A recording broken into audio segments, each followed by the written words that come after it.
GM. Good morning, sir. Good morning. How are you today, you creature of the night? I tell you what, I'm grumpy today. Are you? Grumpy. You didn't seem grumpy 10 minutes ago when we were talking. Oh well, I was gonna do a whole act. All right, you caught me. I'm feeling fucking I'm great, man. like, What are you talking about? more than grumpy. You were I was gonna miserable. go into Holy shit. I was gonna go into a little self-flagellation about Hunger Games, but our brains. But we'll save that for the show. No, I'm feeling good. It's a brisk day here in New York. Temperatures have been dropping. We got our first really, really cold spell there. So yeah, it's actually quite mild here today. Is it? Yeah. Well, it warmed up, I think, this morning from last night, but I was out last night. It was brick. It was chilly. Tis the season. Yeah. GM, everybody. Look at this group of beautiful degens in here. Bailey, season 3. Is that how you say your name? SZN, Milo. The best season. Season 3 of what? Faded Native, Cutter, Irwin. I was on a Species space last night. Oh yeah. How was that? It was nice. It was nice. It was unofficial, so it wasn't the team or anything. It was an unofficial spaces, but Lemons, they run unofficial spaces. Alien Friends, they run unofficial spaces.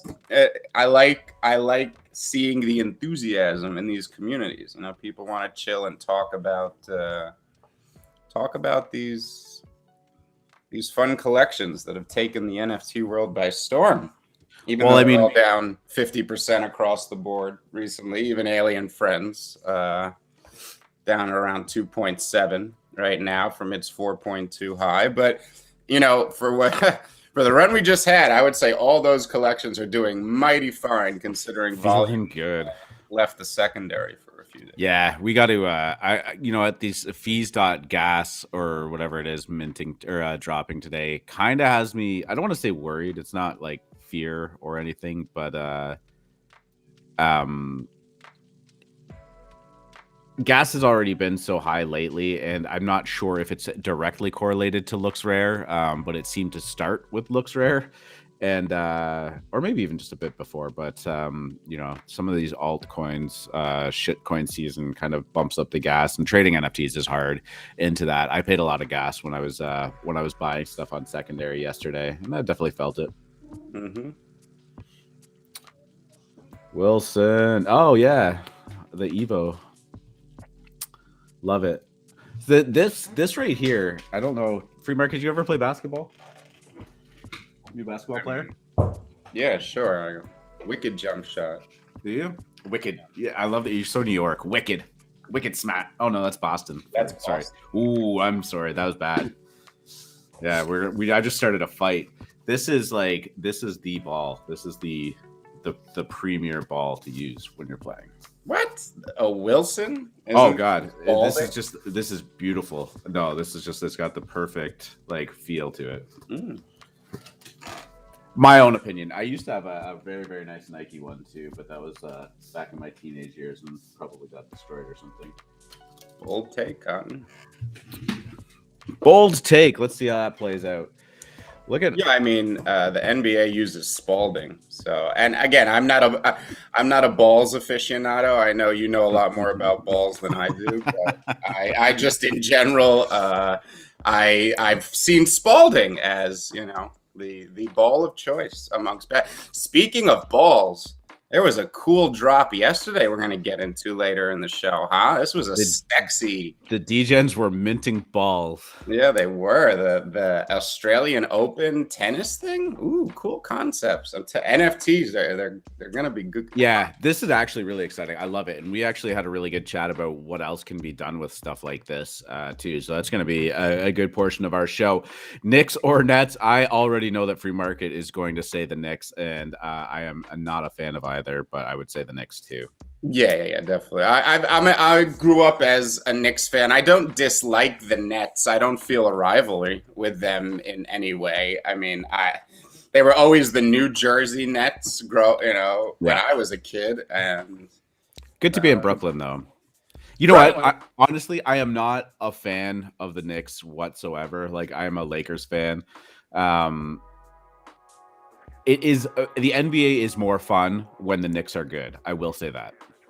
Okay, it'd be great for the NBA if Knicks and LA were in the championship every year. Yep. Knicks, Boston, and the Lakers are. It's good for basketball for them being good. I don't know. It's fun. I don't. You know what I'm saying. The league always tries to go for parity, like as some sort of like, I don't know if they're trying to like, endure themselves to the mother wolf or something, but they just seem to like, oh, we need parity because, socialism. But no, it's fun when the Knicks and, New York, LA, Chicago, Boston. Chicago's a great example too. Yeah, the Bulls for sure. You know what? Honestly, I mean, I was never a fan of the Golden State Warriors, but I, enjoyed when they were winning because, it's not my team. I'm not going to look back on it and be like, we won all these championships and all that stuff. But it was fun to watch history happen too. Like, it's fun to watch that greatness go down. Right. 10 years from now, it's going to be inconsequential. But it would be a lot more exciting, and there's a lot more to talk about with the Warriors going to like back-to-back finals, rather than 5 random teams just winning it one off each year, right? Like, that was a fun time. It might not have been fun when you were firmly supplanted in it and you were just like, yeah, Warriors are going to win this year, but right. But yeah, it's fun. You root against them, you try and see them toppled. They did a couple times lose. So yeah, this is not a basketball show though. So do you want to just you want to start her up?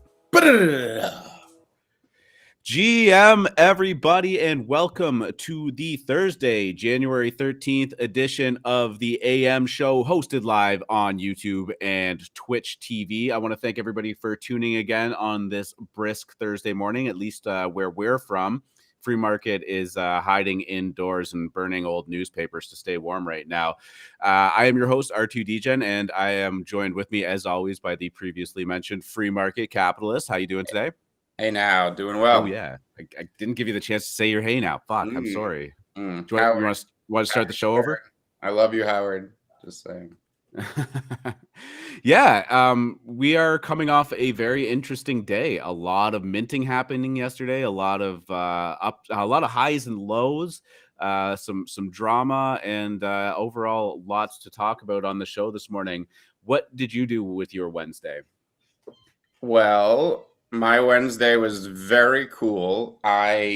Right after the show, had to hop into the Morning Squeeze, which is a daily Lemon Spaces that I'm usually in, hosted by Michael Reap, who's just a brilliant guy and such a good host. And we had the creator, one of the founders of NFT NYC on. So it was actually really cool to pick his brain and talk about the big convention last year that volume left the market during that convention. We could literally see it as all the whales flew into New York, and we were all sitting there like, I bet the day it ends, and like 12 hours before the event was supposed to end, we saw like one thing flash up on the whale watching channel, which hadn't gone off in weeks. Yeah, and then after that, volume started to come back and it began. But really cool talking to the founder. It's been moved to June this year. It was in November, so it's actually going to be less than a year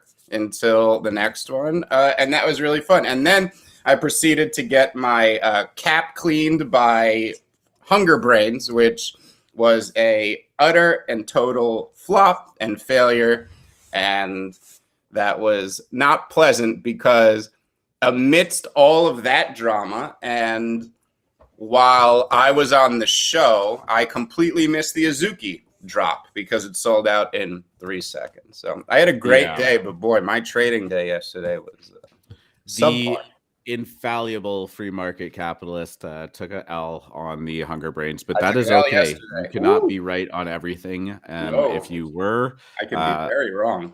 Yeah, no, it's on display, and there's nothing wrong with that too either. Really, like you gotta. Take I don't know. It's in the name. Wrong. There's something wrong with that. It's in the name. I was wrong. Yeah. Okay. I mean, all right.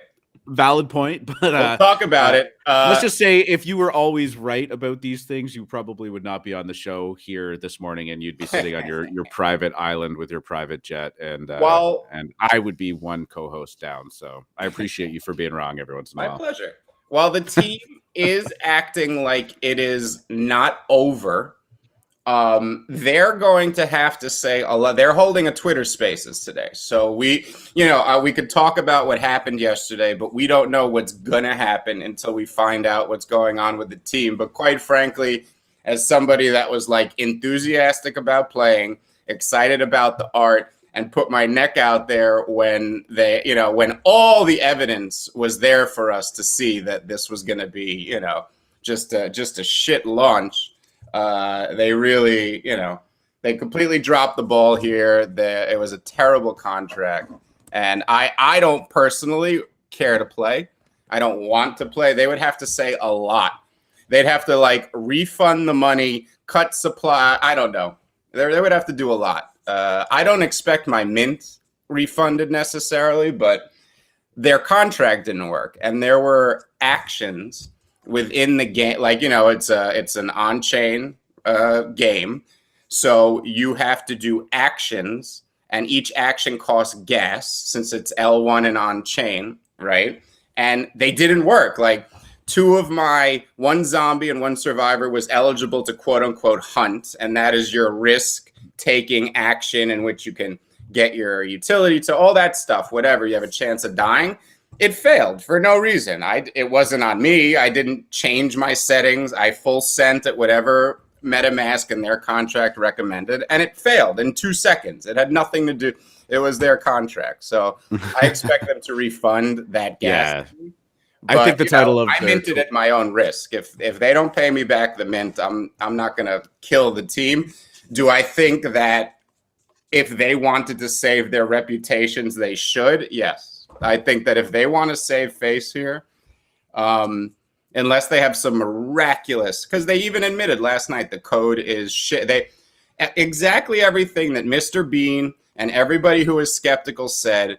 They relied on their devs who didn't know what they were doing. They did not double check anything. They obviously were not having it audited properly. However they were testing it on the test net was not applicable once it was deployed into the real world. So whatever they were doing to stress test it was wrong. And this is the result. So we'll see. They're going to have a Twitter Spaces later today. I'm sure we'll be talking about it on the show tomorrow morning. Yeah, we'll go a little bit more in depth on Hunger Brainz later in the show, but yeah, that was an unfortunate turn of events, especially just with the shit show that it was. A couple of big things that were going on yesterday too that we're going to talk about in depth very shortly was the Australian Open drop for their tennis balls minting with some really, really cool utility that I'm excited for. Don't own any of them myself, but I think that they are on the right track with what these big brands can do in terms of their NFT drops and adding some utility into them. Hunger Brainz, as we just mentioned, Azuki, as you just mentioned, minted out very, very quickly, and Bricks Clubhouse doing pretty well too. That was a very, very fast mint. I don't know how I did it, but I managed to mint 4 of them, even though it sold out in like 38 seconds. So I'm going to take that as a nice little win. Gas, or did you just send it at what I recommended? I sent it and then sped it up immediately. Okay. I'll go into all of that when we talk about it. But yeah, I was more than happy to, and I actually bought a couple off secondary after too when the price started dipping. So I'm pretty pumped about that. These look great. Yeah, we could get into depth, but I'm a little surprised they're even at where they are. Maybe it's gas. I know gas is like putting a damper on everything. Right? Yeah, gas has definitely been the story of NFTs. It's been basically consistent above 150. Anytime anything additional is going down, we're looking at like 200. It's not just chilling at like 250 yesterday. I keep thinking every day, like, man, where would we be if we had 50 Gwei right now? Ooh. Oh my God, it's crazy. Well, the funny thing was, by the way, also shout out to everybody that's been hanging out in the Alpha Mint voice chat channel. That's been very, very vibrant and colorful the last few days. Mint after mint after mint going down, people helping each other out. Alpha being dropped live in the voice chat, and like, let me tell you, nothing moves faster than just chatting through voice and aligning on something. So I think there were some people in there that for almost 12 hours yesterday because it was just nonstop action. And it was a lot of fun. I was listening in. I couldn't talk during it, but yeah, people seem to be having a blast. So if you are not in the Moon Lounge and you're thinking about joining, the voice chat has been incredible lately too. And a lot of people kind of just sit in the background and use it as a Alpha Mint radio almost, right? Just hanging out, listening to what people are saying, and if something pops up, like you're right there for the action immediately. So very, very cool stuff. And shout out to everybody that's been hanging out in there. But yeah, one of the things that was really funny was while people were in the voice chat talking about a mint about to go down, and they're like, okay, so what are you setting your GWE at? What do you think this is going to be? And they're like, okay, well, it might be a slower mint. It's not going to be a fast like one block mint out. I'm going to set my GWE at 200. And immediately someone was like, dude, GWE hasn't been under 200 in 4 hours. Like you wouldn't get filled even if GWE was good. Even if you did. So just stuff like that is really funny. And it does make things difficult, right? Because as soon as that mint lit up, I mean, we saw 600, 700, 800, over 1,000 a couple times yesterday. And so just having that floor of GWE at 200 is it gets pretty steep, especially if you're buying. So, but yeah, fun, and shout out to everybody in the voice channel. Let's look at the cryptocurrency market. We seem to be going up and to the right a little bit now. Bitcoin crossing over 44,000. Ethereum was literally just over 3,400, has just slightly dipped below by a couple cents. But they're having a rebound. I did see somewhere that SHIB and the dog coins are doing very well against Ethereum and Bitcoin as well. But yeah, we seem to see some life coming back into these markets, and it doesn't seem to be having a toll on NFTs right now. Yeah, and guess what? Life's coming back into the stock market as well. And we have been talking about, the correlation of these all just being risk assets, right? And we saw really healthy runs last year. The S&P 500 was up 27% for a traditionalist and market. That is mind-boggling, right? These are the best year you've ever had, basically. Yeah, that's exactly. That is one. That is, as we're talking the base S&P index. We're not talking some hedge fund picking stocks and outperforming. It's really, really insane. So I was even telling people, whose stocks that I manage and stuff, I was like, look, everyone's being doom and gloom. We know inflation's high. I really think this is just a result of you need to consolidate after these huge moves up. The higher you go, the harder you're going to fall. So we need these consolidation periods. I'm not surprised that the moment it kind of went risk on, or at least stabilized in the stock market, we're seeing it in crypto as well.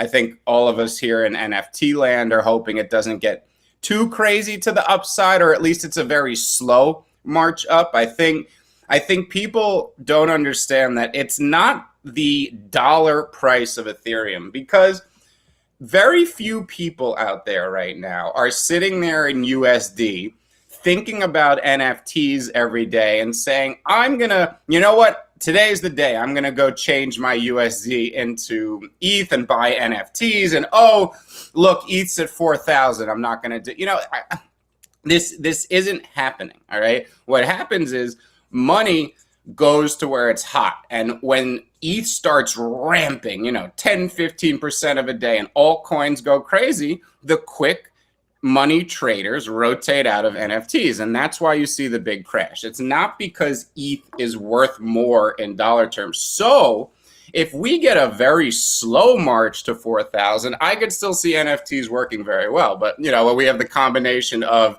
ETH having a very nice rally off of that 2,900 area, and then gas being high, and then NFTs haven't gotten so far ahead of themselves. We are where we are right now. Let's see.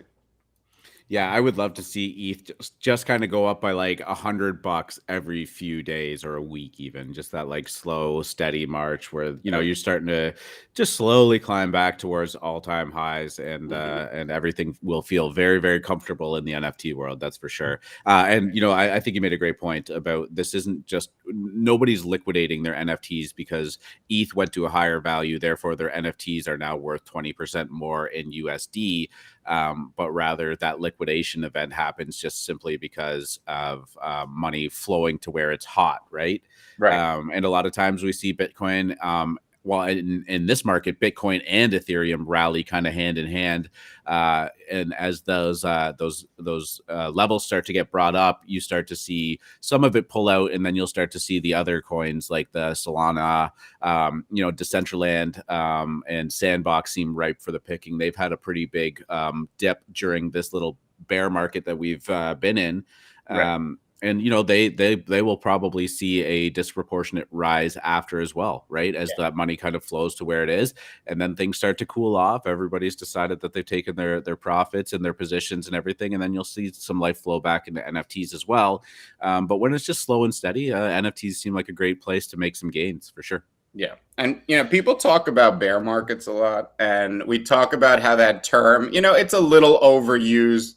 Bear markets, bull markets, they live on rotations, right? Like you constantly see rotations into different asset classes, different industries, different niches, but the train keeps moving. It just money rotates into a different part of it and then eventually comes back to the thing that it was in. During bear markets, it's just straight liquidation. There's no rotation into anything. It's just any bounce you get, people take more chances to liquidate. We have not experienced that in crypto or even really in NFTs yet.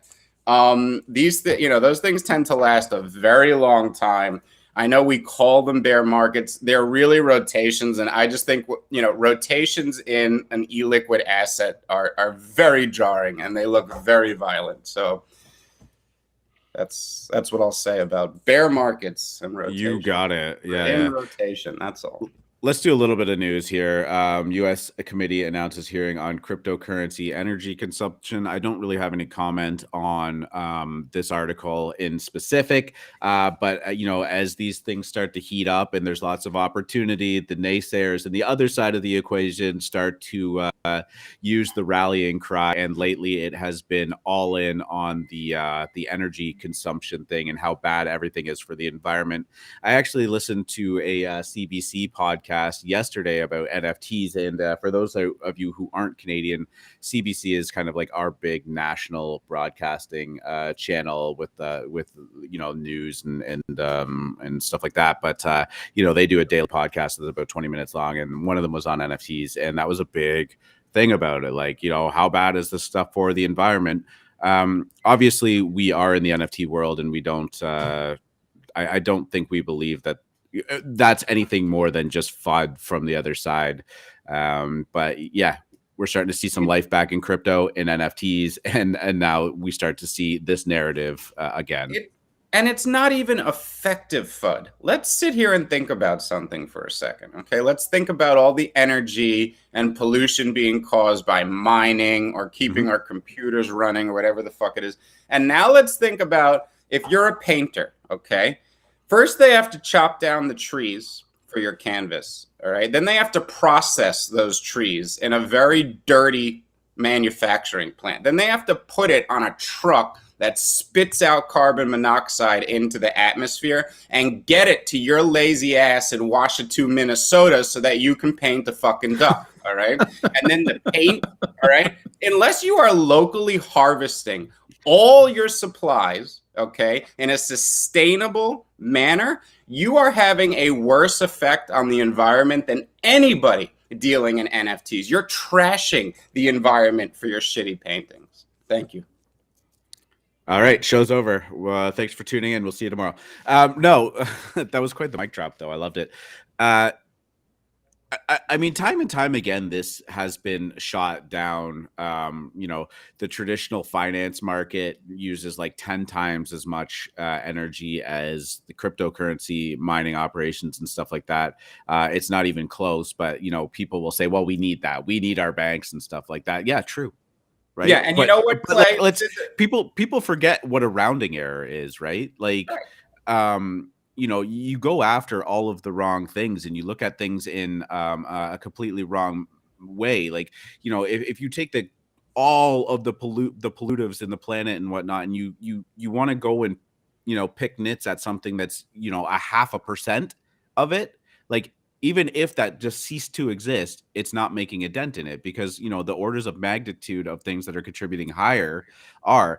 And the more important thing is, energy consumption isn't just like equal, you know, output input, like people need this much, they make exactly this much.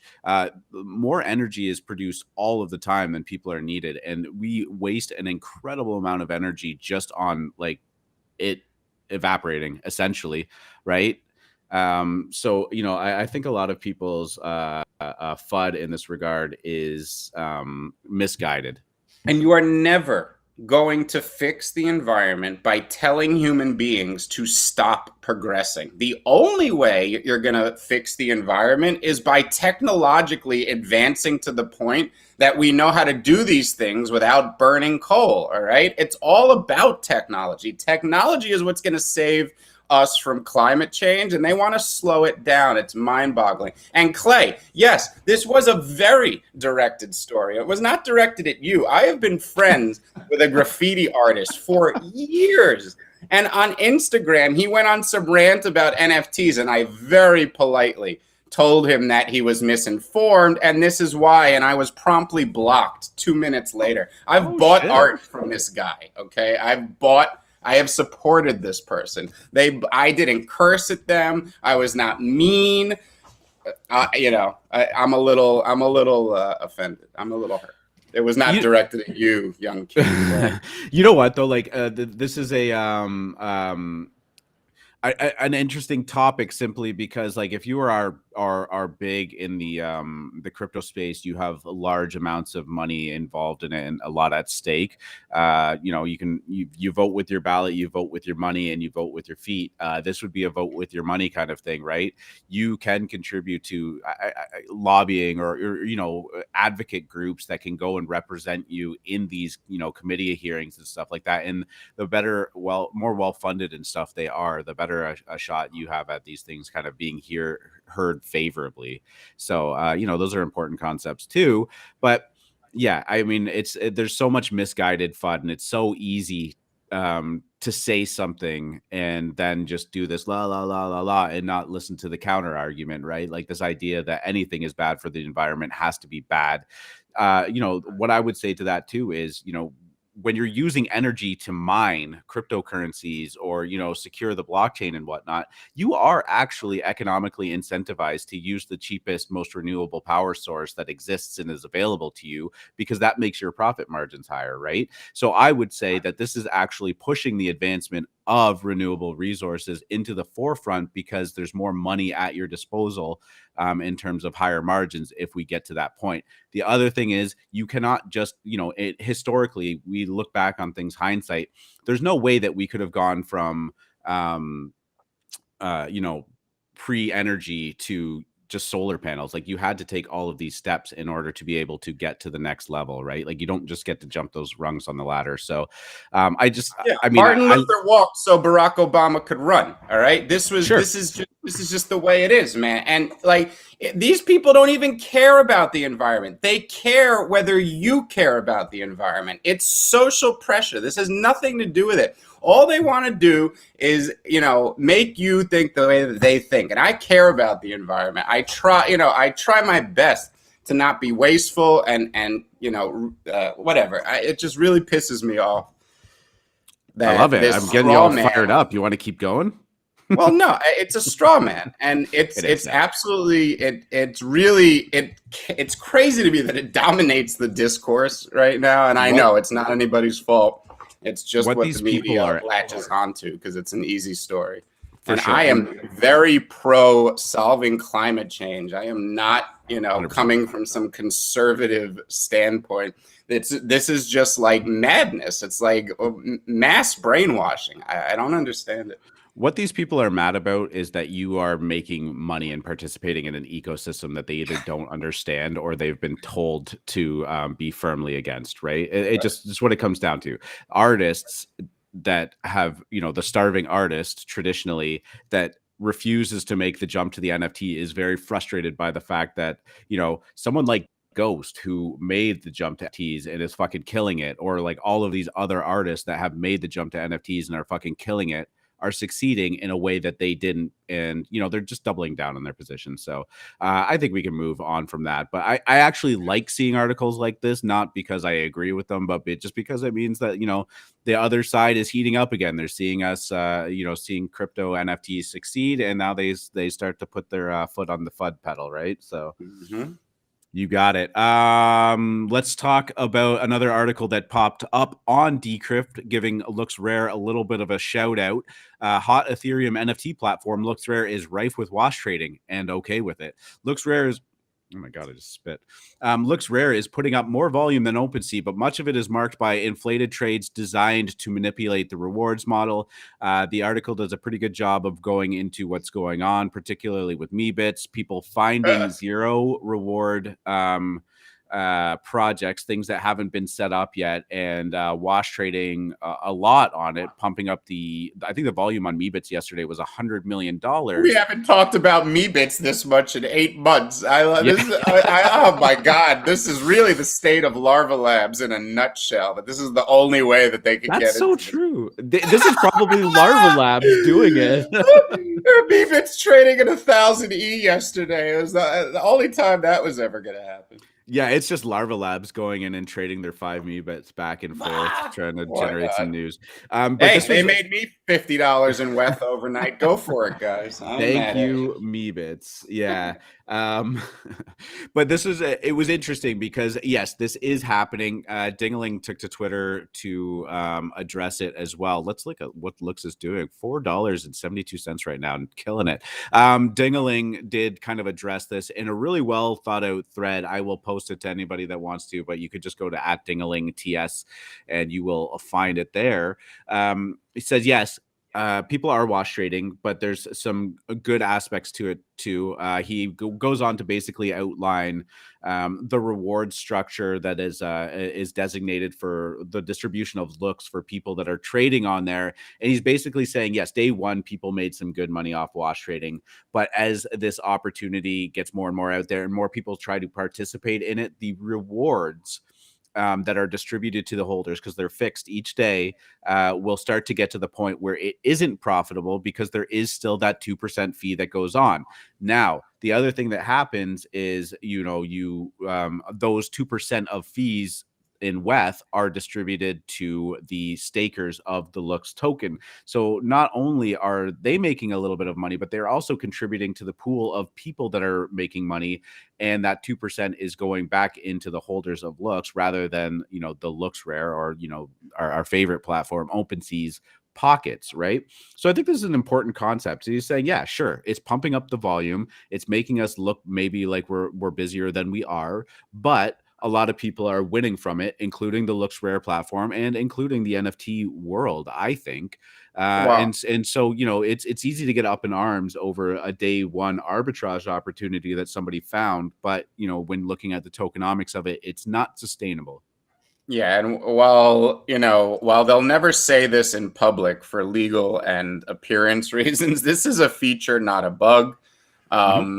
These guys are very, very competent in trading NFTs, crypto, everything we do. This was likely one of the first conversations as they all sat down to, talk about how they've designed this site. This didn't catch them by surprise. They're not going to encourage it, but as is laid out here, there are protections in place for this to not be, the dominant cause of volume on this platform. But how brilliant is it? I mean, this is jump-starting everything, right? This is making people like me who are like, oh, thanks for the free money. I'm going to sit here and get free money, to waking up the next day and going, I kind of want to use LooksRare now because I feel a part of this team. Like, we're all in this together now. We're part owners. I said this yesterday. They made you an early seed round investor in arguably the hottest property in the hottest industry in the world. You're going to go dump that on the market because you got a free airdrop? All right. Yeah, we keep talking about this. I swear to God, this show is not sponsored by LooksRare, but I mean, we would take it. Pranksy, if you are listening, we have no say. I have no doubt that Pranksy is one of the 44 All right. people listening, but yeah, please do. Yeah, I mean, this is incredible for a couple of reasons, right? Like, I've been staked for almost 72 hours now. I've gained an additional 100 looks tokens just in the compounding and the rewards for being staked, which, you know, at current value is almost $500. And in that brief period of time, just under 3 days, I have gained 0.04 in WETH. Now, that might not seem like a ton of money. I'm not going to be retiring off of it, but this is at current volume, the reward distribution at current volume, right? If that volume continues to increase, that is going to grow as well. Now, sure, there will be more people staking tokens and there will be, you know, more people compounding them, but I think it'll start to smoothen out a little bit. But fuck, even if I can get 0.01 WETH a day, and I don't do anything for the next year, I'm going to be looking at almost 4 ETH in rewards to collect just for sitting on this free drop for 365 days. Where do you think that money's going? Right? You know what I mean? Like, I'm going to go shopping with it. There's not going to be this dip every December anymore. Every December, people are going to be like, "Oh, what am I going to spend my Christmas bonus on? Which blue chippy am I going to throw this towards now?" Right? I mean, it's great. And who knows what the price of ETH is at that point too? Like, if we go on a crazy bull run at the end of next year or something, and all of a sudden, you know, I'm sitting on 4 WETH that's just been accumulating there, and all of a sudden ETH is, you know, 10 grand, right? Like. Right. It's a nice little Christmas. Like, I don't know. No, whatever. and it's hey, crazy. It's wild. And look, everyone talks about, like, you know, when you're trading, like, profit is profit, right? Like, sell some on the way, take it, sell a little, let it run. Every time they pay you ETH, it's like cashing out a little bit of looks could go to 0 tomorrow, and that ETH is still yours. You can still cash that ETH out. The WETH, sorry. And, you know, they're essentially cashing out profits for you along the way. Like, this is, it's what makes it so compelling to just leave staked. I'll say my one short-term concern is tonight's fees.wtf drop, which everybody is very excited about. Looks to be more free money. I mean, we don't know how much yet, but it just, anytime you have another airdrop, it takes some of the air out of the previous one's balloon. But again, you know, both of these airdrops compared to, say, SOS have functioning, working products that they're basically, again, they're paying you to come be a customer for their products. And if they're even kind of usable, I think people are going to go for it. WTF staking. There's going to be a no-fee LP pool, and there's going to be just straight staking as well, where you can just stake it right into their contracts. So you're going to be able to do both through the site. It'll be 7 p.m. Eastern Standard tonight. You can claim your fees. And again, I'm not short-term trading looks. I'll be really grumpy tomorrow if it falls to 3 because, you know, fees.wtf was the hot ticket of the week. But I'm not unstaking my looks. I want to keep collecting that WETH every day. And yes, the UX is rough right now, but I will use LooksRare as much as I can. I'd say my other big knock is that still the looking at your own wallet is much more pleasant on OpenSea. Like, going to look at yours on LooksRare is tough. It still mixes all your Polygon and hidden shit in with your other stuff. It's messy, and I expect that to improve. So, you know, personally, I have not been using it as much as I would like to because I would like to support this product. But I am not on staking. I do have very, very high hopes for it this year. We know here's at least a small target for you guys. We know that a lot of our favorite influencers, including Cole Ethereum, which put a bad taste in a lot of people's mouths, got in at 15 cents, right? He was allowed in on the seed round to get funding for this thing. So there are a lot of influencers who are already up huge on this thing, but they're locked up until June. So at the very least, you know that these guys can't dump on you for another 6 months. You're going to be collecting WETH that whole time. If volume increases, you could have quite the bag by the time that happens. Though, like I said, my only short-term concern is fees.wtf tonight. So if you're not staked, if you're a short-term trader, maybe I would look for that as a short-term bearish catalyst. Man, there is a world where this can exist as like your profit mechanism, and you don't even have to take any, any of your NFT money out of the ecosystem, right? Especially if you're a high volume trader, their rewards, the way that they're set up for buying and selling, can actually be quite substantial too. So, I mean, the only thing is you keep thinking in your head, like, is this, it just feels too good to be true, right? But then if you were a seed investor in OpenSea, would it surprise you if you got your dividend check every month? Would it? No. Right? And that's what you are. You are now seed investors in LooksRare. So for better or for worse, let's see what happens here. I'm bullish. Yeah, for sure. And you know what? This might end up feeling like a too good to be true scenario if they didn't have this working product up, right? Like if this was all just in theory, SOS, exactly what you said. Did you just run away from the microphone? You know what? Coffee, I'm back. But no, I'm saying SOS. That's a good example of one where we thought this was what it was going to be, right? We were expecting this like the week after Christmas. And it was funny because I got fooled. Remember, I told you guys like I had been hearing about something, and then when SOS dropped, I was like, "Oh, I think this is the thing I've been hearing about." No, like, this was the thing. No, this was what I was hearing about. Exactly. One of the things that I actually loved about LooksRare, yesterday while we were in the voice chat, we were minting the Cat Bricks Clubhouse. I'm going to segue into that right now, but we minted this Cat Bricks Club. The fucking name is so hard to say. I don't like it. That's why it's going to fail on that. If you're ever naming your project, say it out loud 5 times really fast. If you can't say it, it's too fucking hard to say. Cat Bricks Clubhouse. Star Wars. Love it. So yeah, this minted, I think it was 38 seconds. As I mentioned in the pre-show, I managed to mint 4 of them, and I actually picked up 2 more on the secondary when they dipped down to about 0.1 ETH. More than happy with this. These things have not exploded, but I want to link it back to LooksRare. OpenSea had absolutely shit the bed during all of that stuff that was going down. Now, keep in mind, gas was high. People weren't barely even trading on OpenSea. The floor was glitched, so high. It was terrible. The floors was glitched. OpenSea was just in disarray, and like their volume was probably at all-time lows for the year. The NFTs weren't showing up in your wallet, and immediately everyone was like, "Let's go to LooksRare," and everyone was like, "Yeah, let's go do it." And like they were selling on there. Was it OpenSea's volume? No. Was it moving as fast and was it as easy to use? Honestly, no, it wasn't. But those are things that'll get ironed out.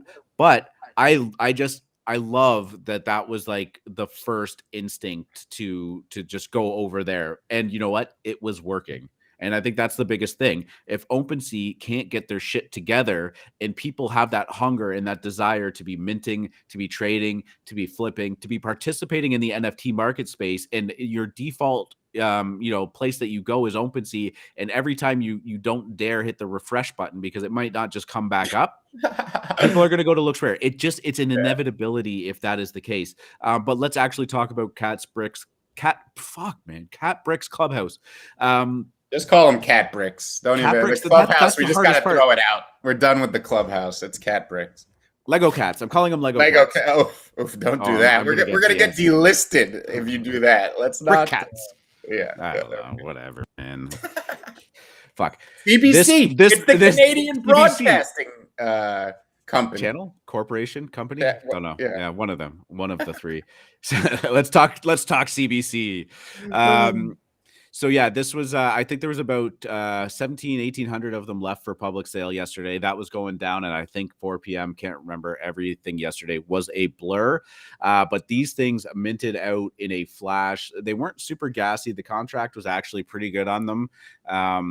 But I minted 4. They were 0.08 each. And I think I paid about 0.095 each for them, including gas. So feeling pretty good about them.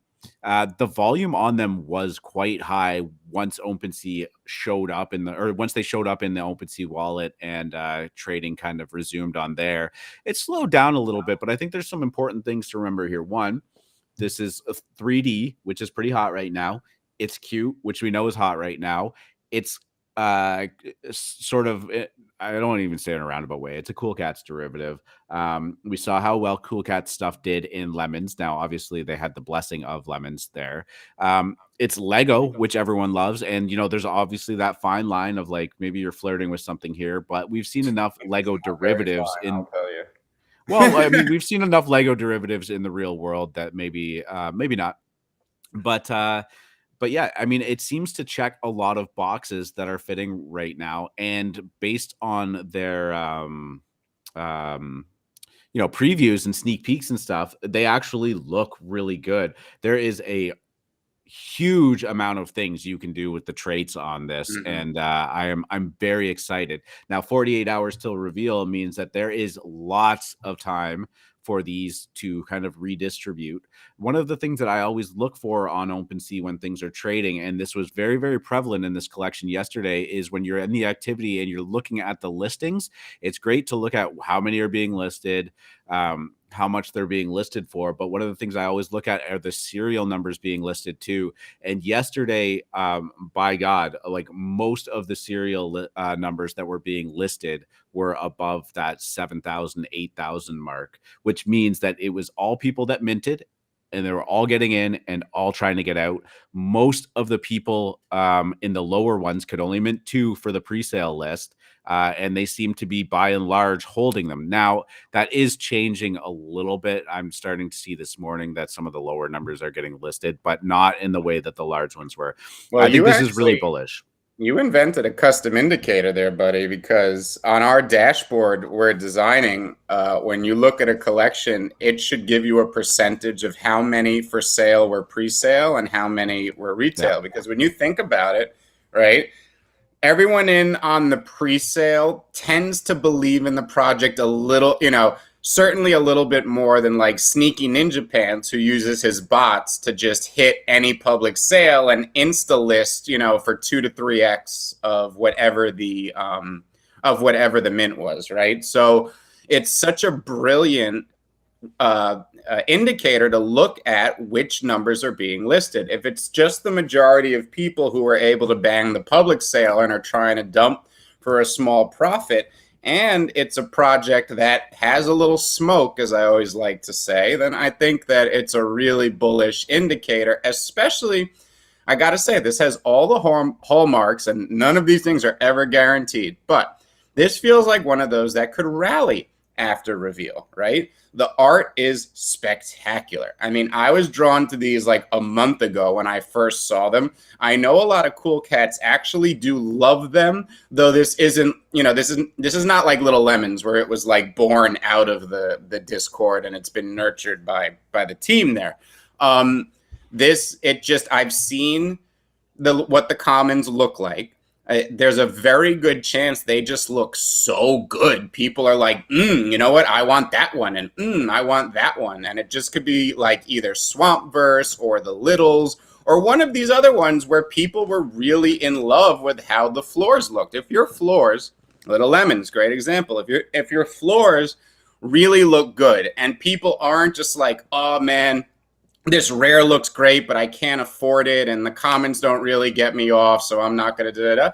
I think Caprix has a very good chance to actually go up post-reveal. I don't really have a price target in mind, but I didn't even know there's a game here, okay? I was looking at these like these could moon on the art alone, and then our resident game expert, Lucas, was like, oh, everyone I talk to is bearish on them because of the game. And I was like, the game? I was like, there's a game here? Like, to me, okay, my problem is if there's a few things. If a project is relying on a game that isn't ready yet, we know that often will cause a big crash post-reveal and once their show. If the game isn't good, we know that could be a big problem.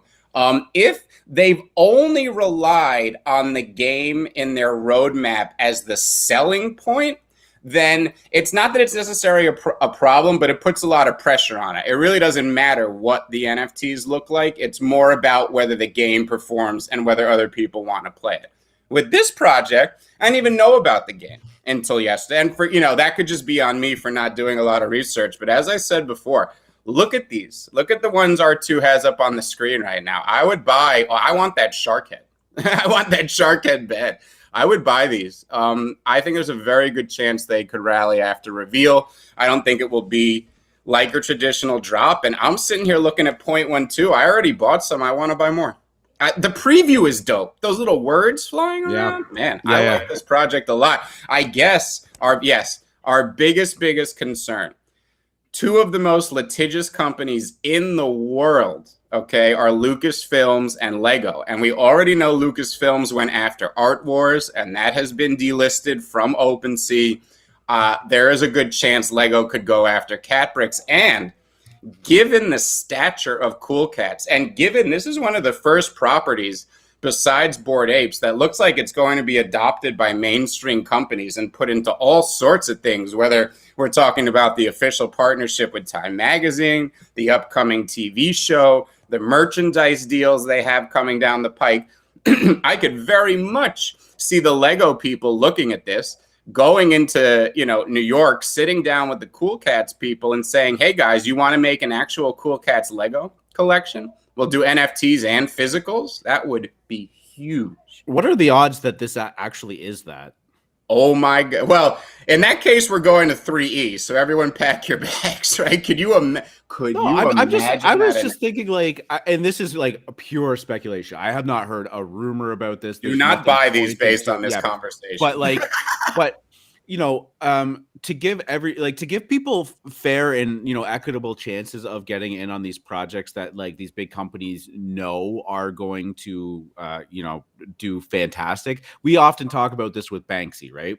Banksy would be the prime candidate to do a whole drop, go through the whole thing, and then after it's minted and the people are holding them, come out and be like, by the way, it's me, right? Like that just seems like a pure Banksy move. But what if Lego and CoolCats were sitting in the same room being like, let's do this, and then Lego was like, yeah, but we don't want your community who has already probably gotten fabulously wealthy off holding these things or all of that to just be able to scoop these up, because and they were like, well, what if maybe let's just do a project that doesn't allude to either of them but kind of nods it, and then they come out after, right?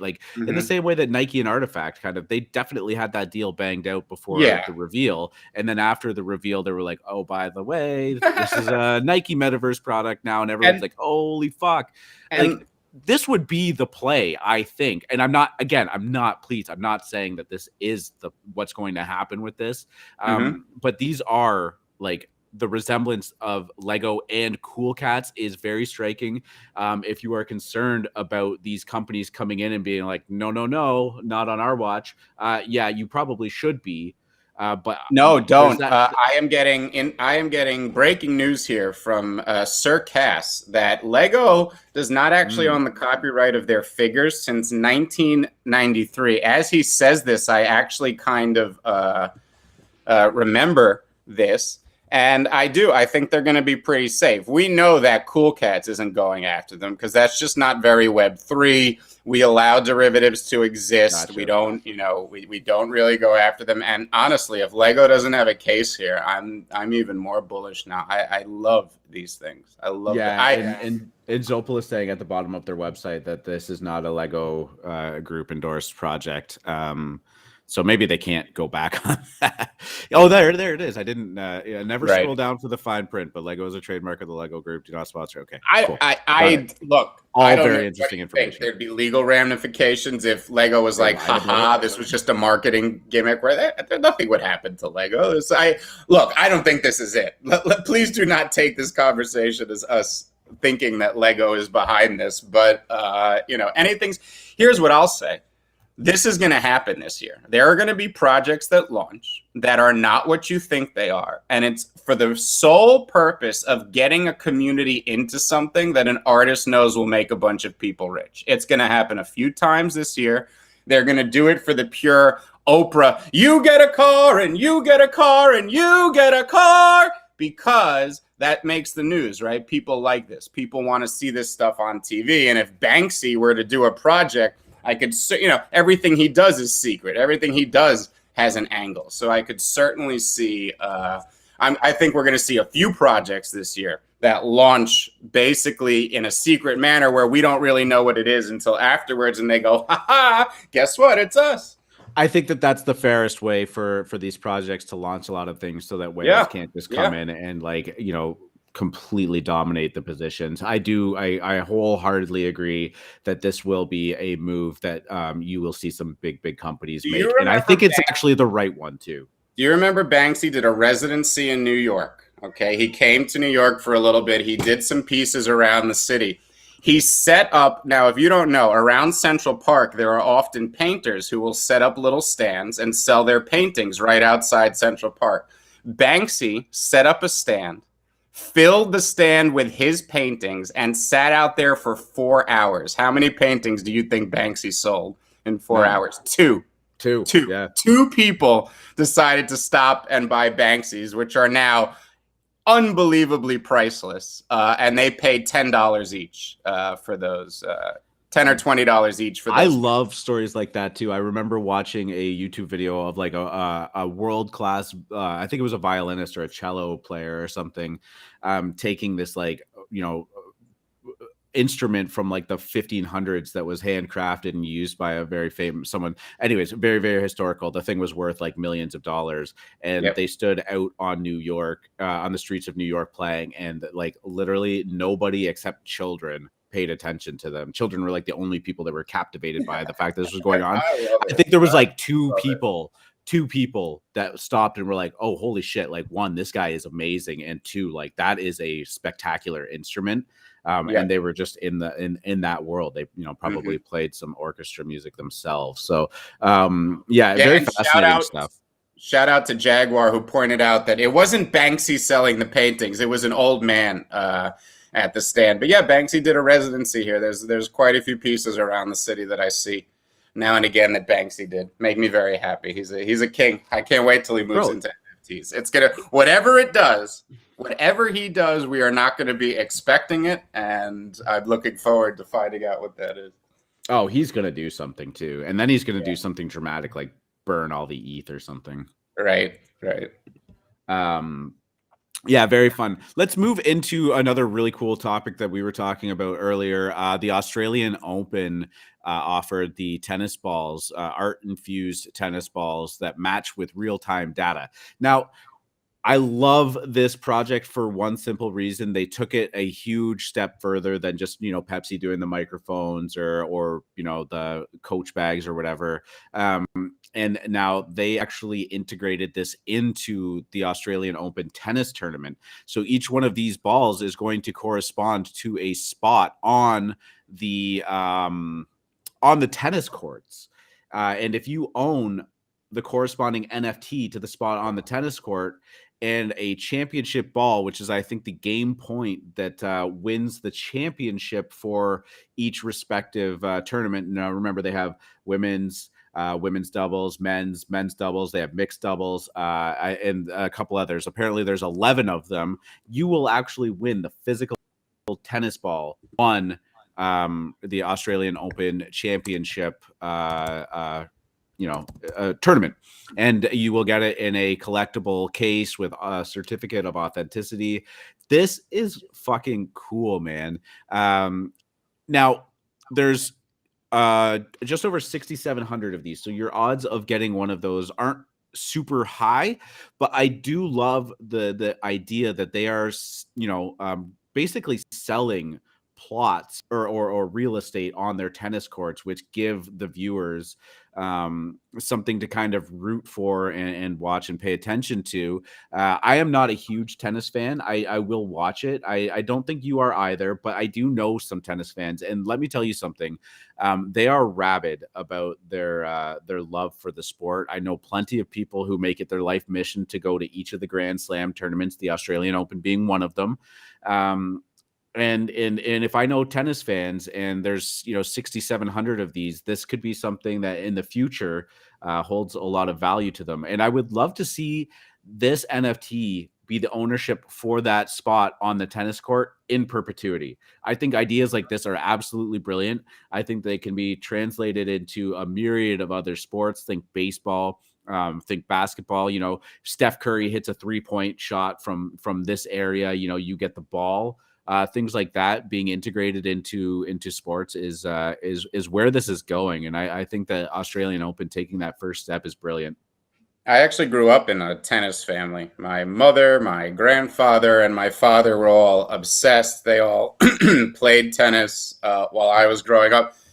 I have a thesis in NFTs about mainstream and the first mainstream NFTs, right? And whether we're talking about the NFL or Pepsi or Bud or now the Australian Open, I believe that these will have insane historic value down the road as NFTs are become mainstream. And, we talk about supply now, but in the next 3 years, it's going to be normal for NFT collections to be dropping 100K supplies. And that's not even going to satisfy everybody, right? Like we're not near these type of mass numbers yet. So all these quote unquote like experiments and first forays into NFTs by these companies, I think they're going to be incredibly valuable. I always point to on Thanksgiving Day, the Macy's NFT that you were allowed to mint for free. Had you been watching the broadcast, they had 10,000 of these NFTs that they said everybody rush and go do it.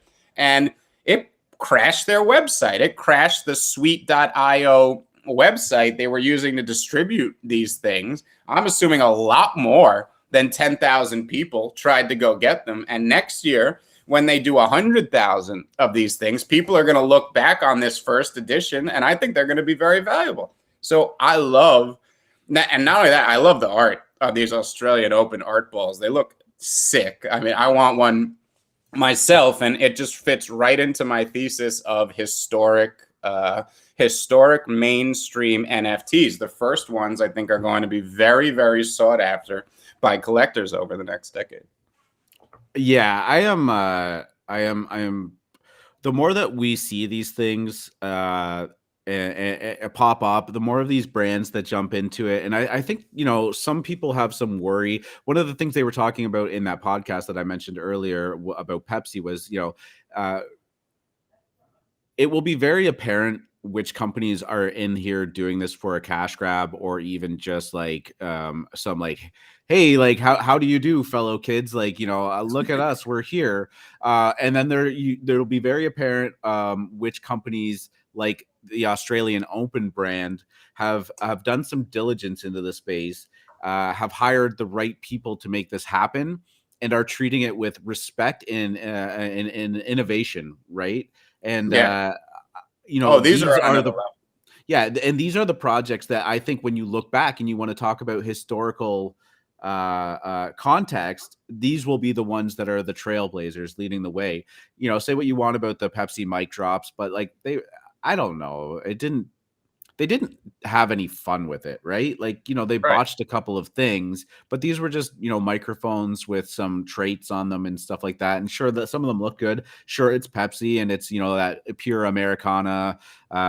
People love the brand and kind of rally for it against Coca-Cola and stuff like that. There's a lot of great stuff that happens with it, but they just didn't take the time, energy, or money to do anything special with their NFTs other than drop a kind of half-assed profile picture, if you ask me. So I think another big brand that had a announcement yesterday is Gap. I don't know if anybody saw this, but Gap Brands, the clothing company, and this is actually one of my largest traditional investments in the stock market. I'm a contrarian, and I loved tech and technology until everybody loved tech and technology. Then I rotated into old man stocks like retailers and, natural gas and financials and all that stuff. You're a hipster investor. Right. And I moved away from all the Kathy Ark stocks and stuff like that. And because of that, my portfolio outperformed really well last year. But the Gap had a huge announcement where Kanye West was coming in and doing a fashion line for them. We know how popular his clothes and his shoes are when he makes them for Louis Vuitton and Adidas. And yesterday, Gap announced they are jumping into NFTs on Tezos of all chains. And you guys know, as I am notoriously an Ethereum maxi. I am against most alternative chains and what they stand for. Tezos is one of the few I have lauded since the beginning. It is the reason I like Tezos is because the artists that are on there because they like what Tezos offers, which are low fees and environmentally friendly, and they actually make original stuff. Whereas Solana tries to claim they're low fees and environmentally friendly and all that. It's all Ethereum copies over there. It's low effort cash grabs, and it's a bunch of nonsense.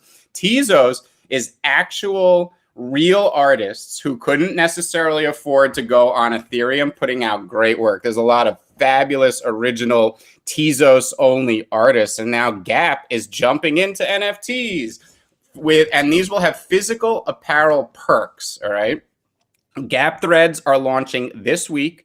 Some will have an exclusive physical hoodie attached to them if you get one of the rares. You know, Adidas made their play last month. We had Nike buying Artifact, and the GAP's common rarity NFTs are going to be available tomorrow for 2 of Tezos native XTZ coins. All right, so they're basically going to be about $9 because Tezos sitting at about $4.20 right now. So they'll be between $8 and $9. The rare level ones will go for 6 Tezos, and the epic level ones for 100. So they're letting you buy which level you want. You can either get rare, epic, or common, rare, or epic. And the epic ones will allow you to redeem a special hoodie. I'll link the article, but again, same thesis, right? This is GAP. They're treating this with care. They may be doing it on Tezos, but I am really into the mainstream companies that get into this, and actually GAP in particular. I think, given the Kanye news in the middle of last year, they are a smart company thinking about the future, and obviously now Web3 in the right way. And I'm going to be aping that drop tomorrow. I'm going to be buying Tezos to do it. I don't have any Tezos anymore, so I'll be participating in that. Yeah, that's very interesting. Now, I think I might be doing the same thing too. Yeah, I'm going to drop the link in the general for everyone listening. I hope it's still available. You know, I want to say it was Hologram who pointed this out to us yesterday. He quickly dropped the registration. Forgive me if it wasn't Hologram and I'm giving the wrong person credit, but they quickly dropped the registration link in the DGen dojo. Now, I hope you can still sign up for it. I did drop the article from Decrypt in the general, so go check it out. Like I said, I will be aping those tomorrow, and they look cool, and I want my hoodie also.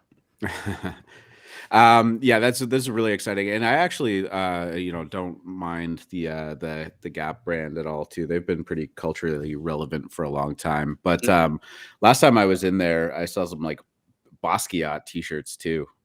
That's what GAP's licensing agreements are top notch. I mean, they have great Disney stuff. They have great partnerships with artists. And now, like I said, that big I really invested a lot of money in GAP last year after that big announcement with Kanye. It's one of my favorite plays looking out the next 3 years as far as retail. And honestly, this just makes me more bullish about it. I think whoever is in the ear of the CEO, if it's not the CEO themselves, is giving them very good advice right now.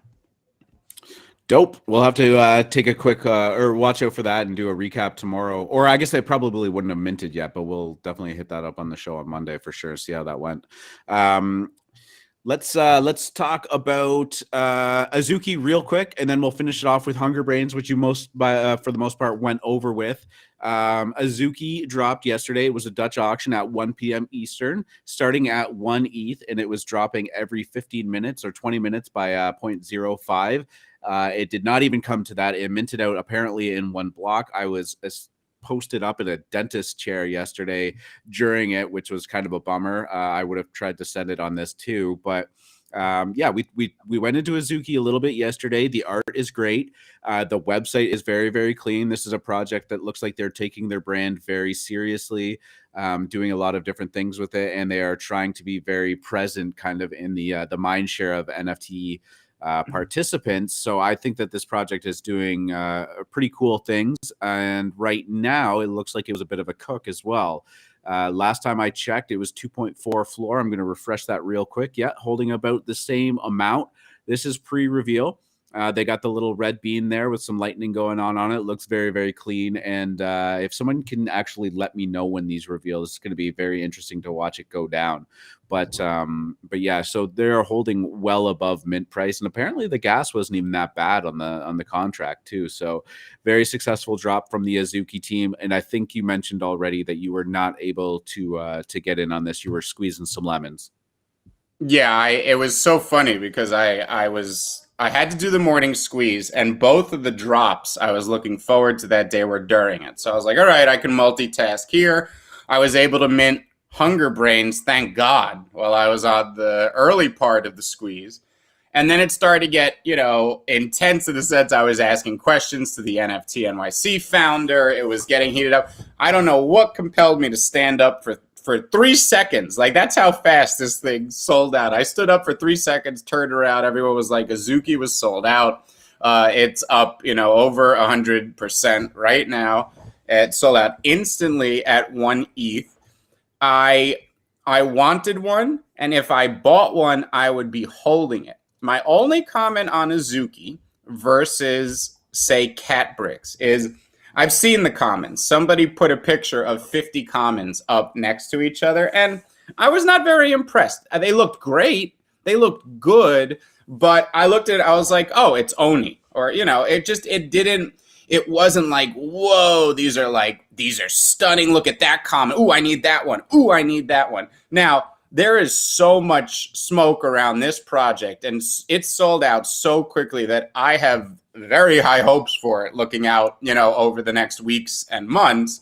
At the same time, I don't know if it's going to, I could see this one falling back to 1.2, 1.3 after reveal, allowing people to, sell their commons and maybe get into rares that they like. But that's kind of my view here. I think it's going to be an underwhelming reveal, but will do very well long term. So in contrast to Cat Bricks, which I actually think will impress people on the reveal. We'll see. I could be wrong, and the opposite would happen. I would not be surprised when I came in here tomorrow morning, but that's just how I'm looking at it.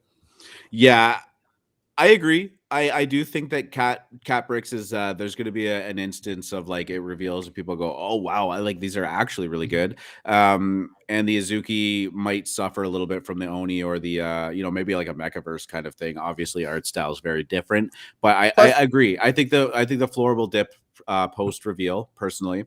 Again, I'm not sure about that, but I don't think it'll go below mint price. I do think that the the je ne sais quoi around this project is gonna hold it pretty steady, especially in the market we're in. I do think that we're going to see some really big sales on it, though. I think some of the rares are going to be like big sales. Talking 50, 75 ETH probably. And that's why I have long-term, hopes for something like this. But think about it, right? It's just about hype, okay? When you sell out instantly at 1 ETH and then you rally to 2.4, there is a lot of pressure on your collection, okay? Like now, you have to perform at a 2.4 ETH level, okay? And that's, it's just not easy.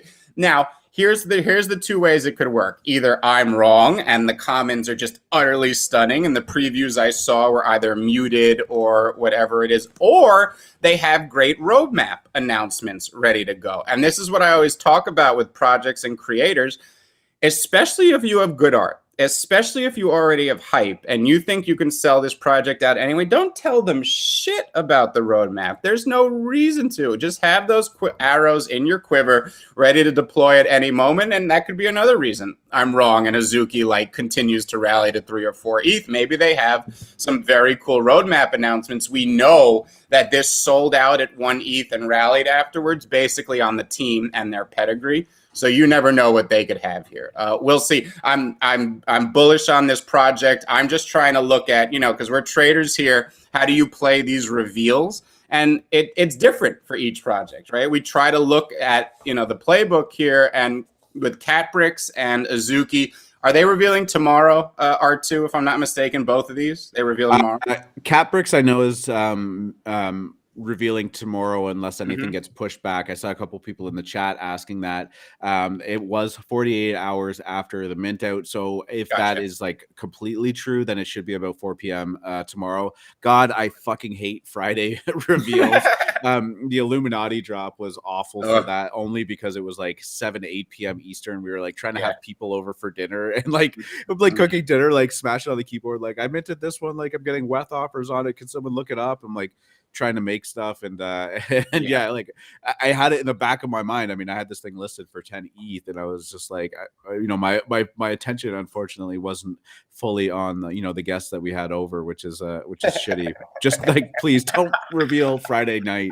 I love it. Shout out to your guests if they're listening right now. Yeah, I don't know that they are, but I apologize if I came off as distant, I suppose. And yeah, I think that no, I lost my train of thought. I don't know what I was thinking. Yeah, you looked at Look down 50 cents. You're like, oh God, no, don't sell. Hold, hodl. I got a couple people coming up. Yamar is waiting in the wind, and TS, sorry, not TS Cast, just Cast. That's his handle on there. Is coming up too. So we are going to do that. I do really just want to quickly finish off with Hunger Brainz. We don't have to go over the nitty gritty of it. You basically did that at the beginning of the show, which is great. You minted. It did not go well. Their contract did not go well. Everything is falling apart for them. Let's go check the floor at what's going on OpenSea. Can't do it. Their site's down or their collections down on OpenSea too.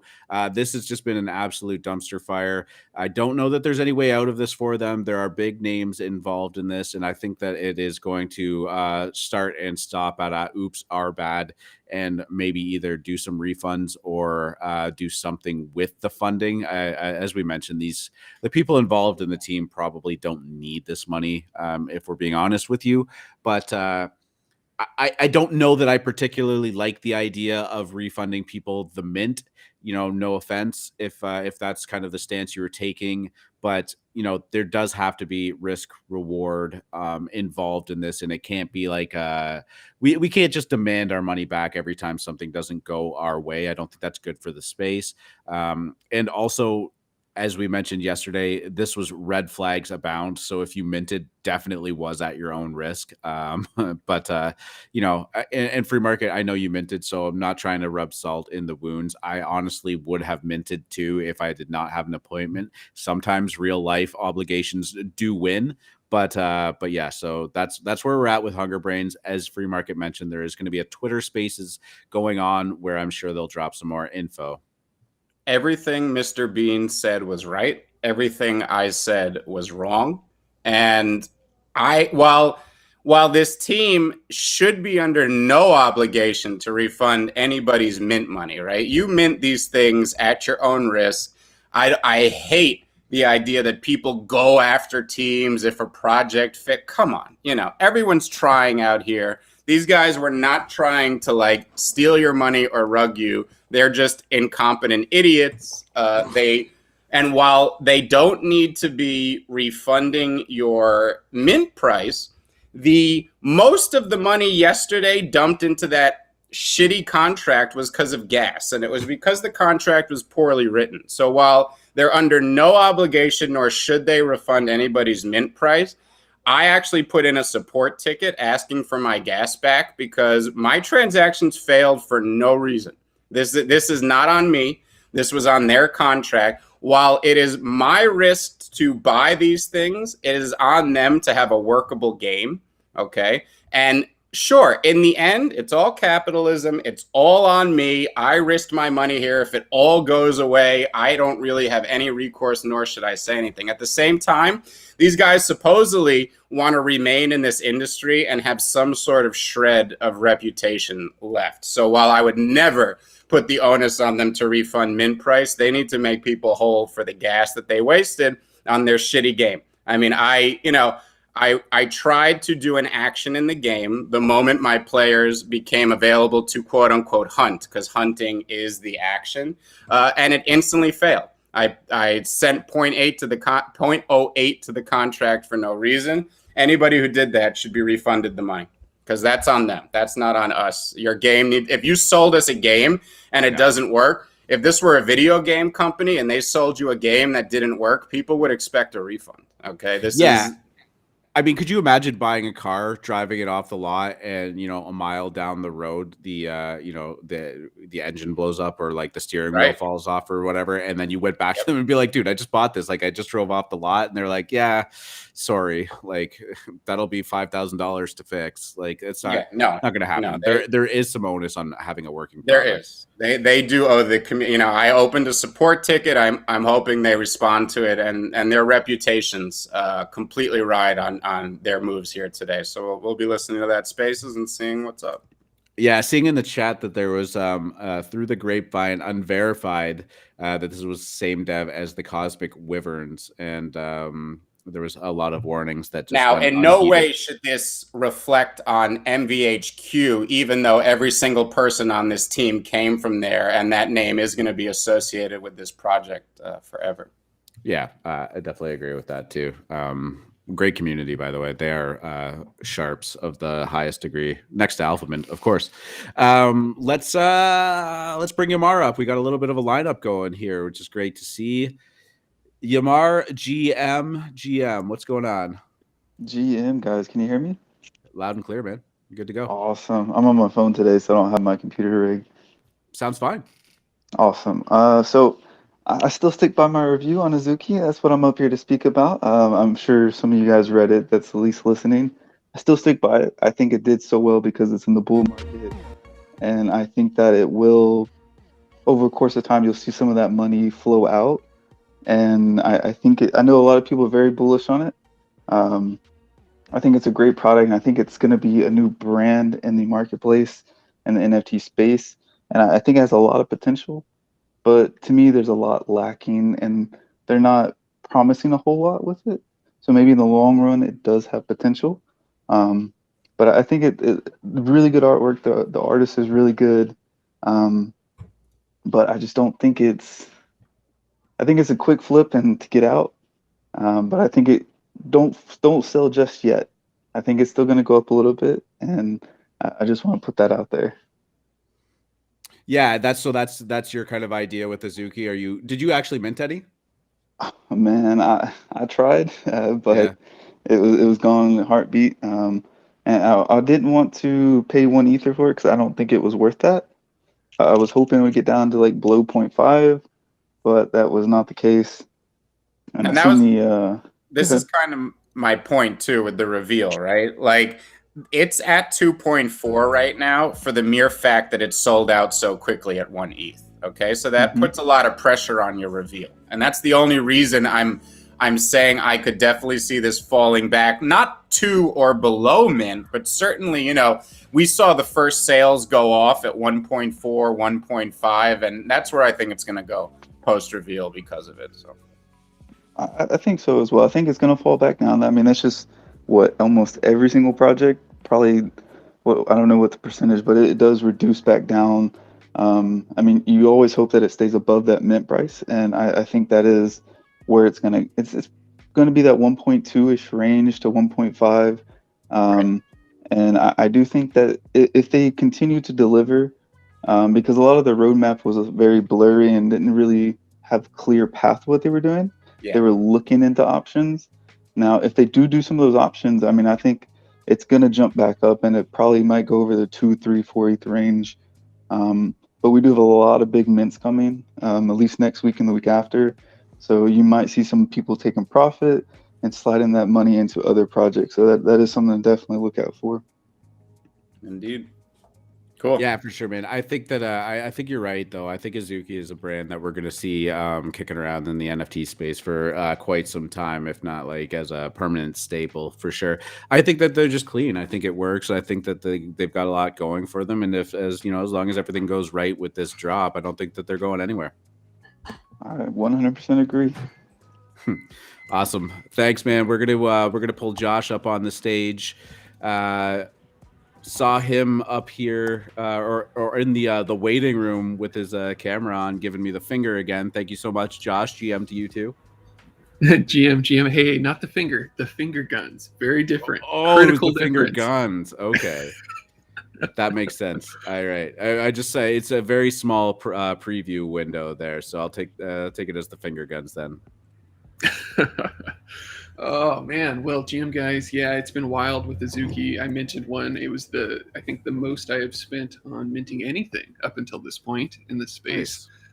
Nice. Yeah, nerve-wracking. So definitely tempted to take that, slightly over 2x, but it's tough, man. I think they're really cool, and I do think it's the kind of thing that really taps into what people in the space are into.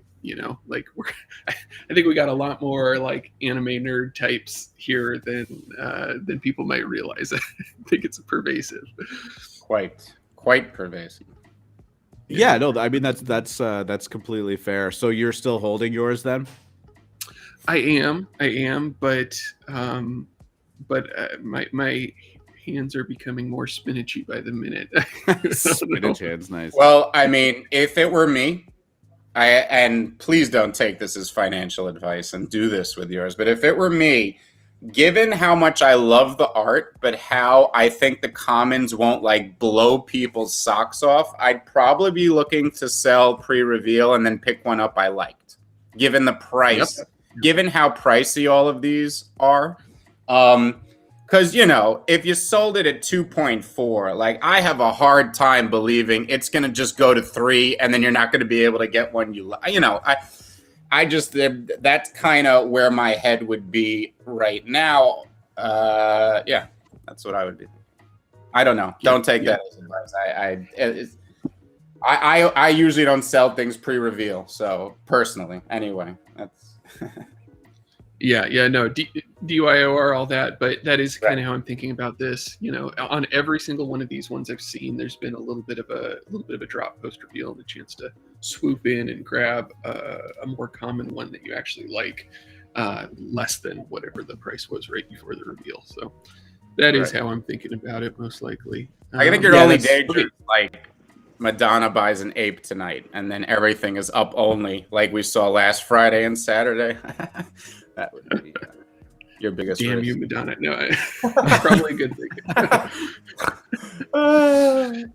Yeah, you're going to be DMing Madonna for a refund, I guess, right? Like, yeah.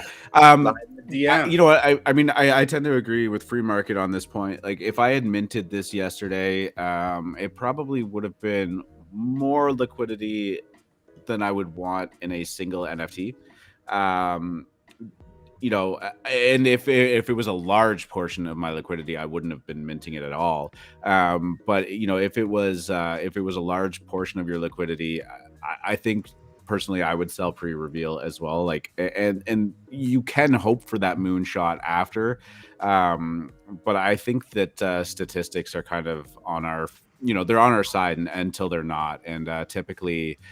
The way that this thing goes down is that it drops post reveal. But again, who knows, right? I would just be comfortable taking the 2.5x right now with that, especially because it's on 1 ETH, right? It's not like this was a 0.1 mint and you're hoping to get your choice is 0.25 or maybe it goes to an ETH. Like, it's not a small amount. You can do a lot with that gain that you get out of it. So that's my my thoughts. Yeah, no, I agree. And I think the one important stipulation to make to anybody listening right now is if you do this, never look back at the thing you sold pre-reveal. I've made that mistake before. It will crush your soul if it turns out to be pretty rare.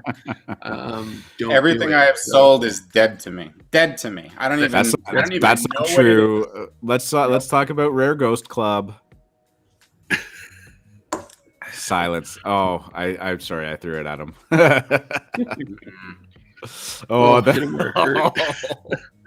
I'm sorry. No, hey, look, it was the way that Artifact did the Clonex drop was great because you didn't have a choice. You couldn't. Right. I gotta go check out their Ghost Club. I haven't thought about that in a long time. Yeah, I don't know. I haven't either. It just popped into my head. I actually saw something about it on Twitter the other day that I just scrolled by, but I just went, I remember that. 0.06. That's not bad. Yes, it was an expensive mint, though, wasn't it? We just saw the greatest bull run in NFT history. That's not great. Well, it was an expensive mint too, wasn't it? I forget, what did we pay? It was a 0.09. It's definitely below mint. I thought it was like 0.25. Like I thought. No. I got like, 2 of them. It was like 0.09 each. All right. Cool, man. Josh, we got a bit of a lineup, so I'm gonna move on to King Wizard. Unless you had anything else that was going on. I did have a quick one. We don't have to go deep on Go. it, but just something to think about, maybe even on the next episode. I personally have been skipping a lot of the derivative projects that come out, derivative apes, doodle apes, whatever apes, and all the other types of derivative projects, not for apes, for all the other projects out there, just because I don't know about them. I haven't had any experience with them. But at some point, I'd love to hear your guys' thoughts on those derivative projects, how they typically play out, if people are just in them to flip them, like get more familiar with those. That was the only other thing, but yeah. Yeah, I thought I had some decent color on one yesterday, because what was it called? Cake apes. R2, the cake, the cake apes or whatever. So I avoid most derivatives, not because I'm against derivatives, but because they bore me, right? So, especially in the recent atmosphere, so many of them have been great flips, right? But I don't like flip it. Like, it's so much work. I don't really care. And it's just not my style. Some people are so good at that. I get jealous that I can't do what they do. So I try to just play to my strengths or whatever. But I talk about the je ne sais quoi, the X Factor, the smoke. There are some derivative projects that like jump out to me. I ignore most of the doodle mashups and da-da-da. But as an example, Tasty Bones and Squiggles. These are 2 doodle derivatives that are coming up. One's 3D doodles, which to me look so good. And then the other one is like skeleton or like maybe a Maury's and doodles mashup, and they both look great. I really think it's about the art when it comes to these mashups, whereas most projects are not about the art. I think really good derivatives or really good mashups honor the underlying projects, bring a new twist to it, and it's a really great angle, because when you think about it, if it does honor the underlying project and put some sort of unique twist on it, the people who are going to buy are the people who own the original product. They're going to go, wow, I love this. Like, this is, even when you're in love with a project, you get bored looking at it every day, right? Like, you look at the same fucking JPEG every day. You get bored after a while. People throw them in their hidden folders. Like, oh, I like it. I'm just sick of looking at this fucking thing, right? Well, this allows you to be able to look at, different things, and that. Yeah, so that's kind of, I think derivatives, it's just about knowing, like, it's hard to say what is quality, but I think the quality derivatives are worth minting, mainly because the customers of them will be the owners of the underlying project, if they're good. Toy Maury's, let me just shout this project out. We're going to get them on the show. I'm arranging an interview with them now. There's a project called Toy Maury's, which are some of the best 3D interpretations I have ever seen. These 3D Maury's look so good, and that entire community this is going to be a 0.08 mint 10,000 collection, and it's going to sell out because every Maury wants their Maury in that style. I was actually able to get it. That I sent mine over to him. He's doing a custom one for me, but I sent my 0.08 over smiling. I was like, yes, please take my money. And if you are if you're a thoughtful derivative doing great work, it's going to be people like me who own I want my Maury in 3D. I can't wait. Look at these. Look at these. Oh, yeah. You're so cool watching them go from like, oh, I'm just going to do 100 of these to, oh, wait, everybody wants one, right? That was Creature Toad. That was totally driven by demand. Yep. This is, yeah.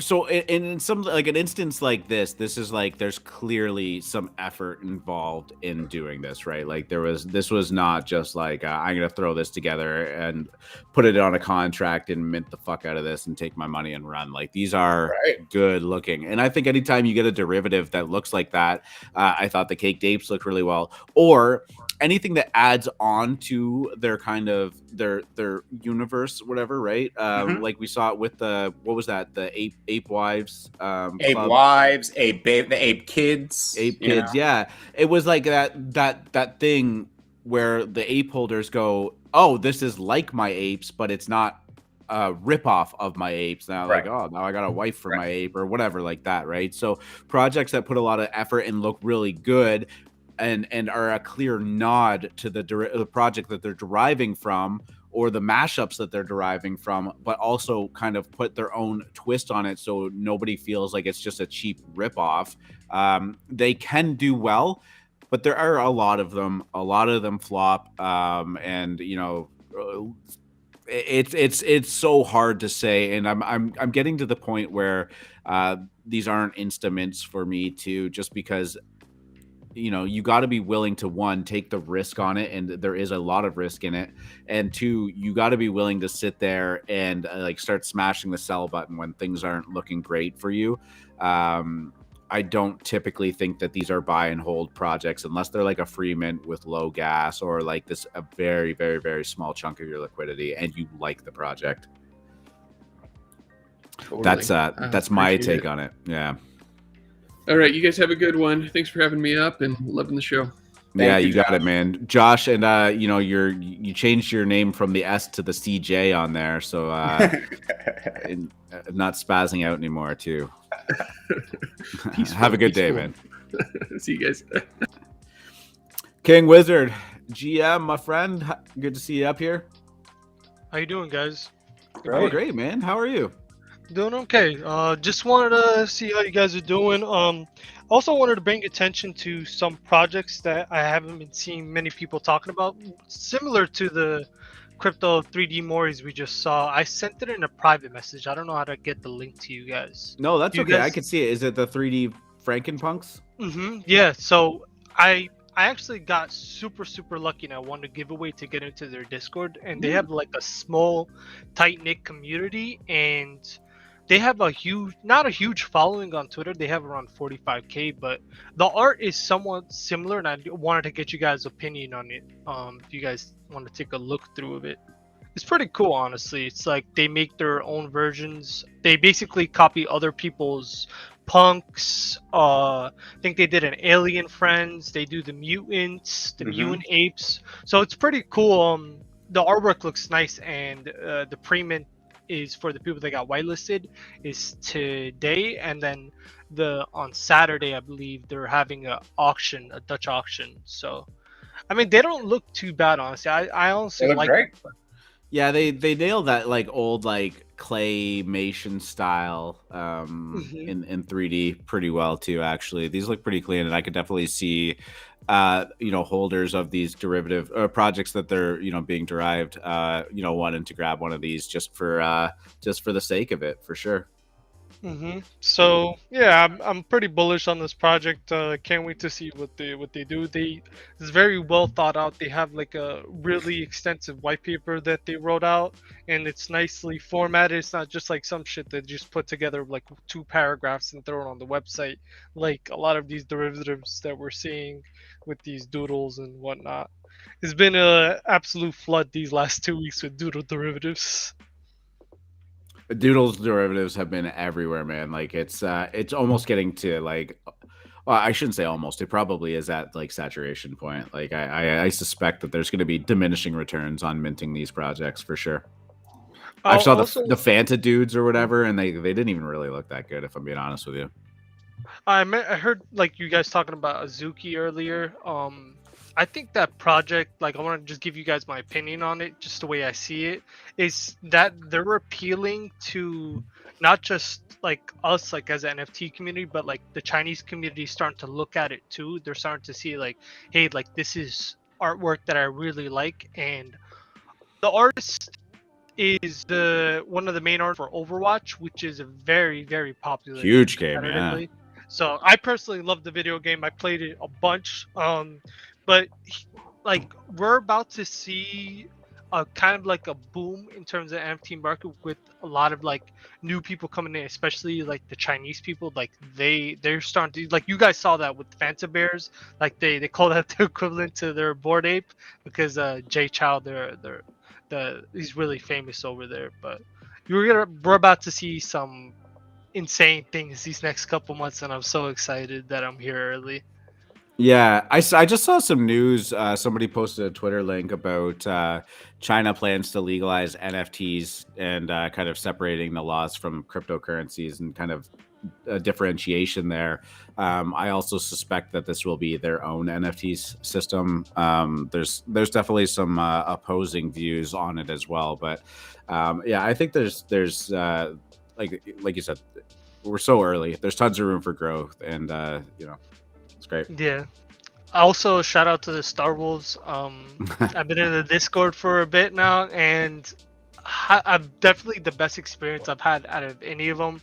Definitely like reading the lore and getting more engaged like that. The lore has been nuts. Like, people have taken it so seriously. There has been so much of it posted, and like they were just trying to keep up, reading it all, and even just enjoying some of it. Do you hear the audio one that the one person posted? Oh, I actually have not. Yeah, you got to scroll up and find that. It's dope. There's some background music and whatnot. Free market. You've been reading a lot of lore. Yeah, I mean, lore, fan art, just next level. It's really impressive how passionate this community is right off the bat. We're very honored, and we are reading everything carefully.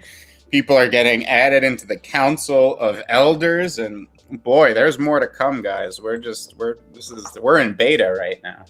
Yeah, I woke up yesterday and I sent it into the elders, and I was so surprised. I was just like, let's go.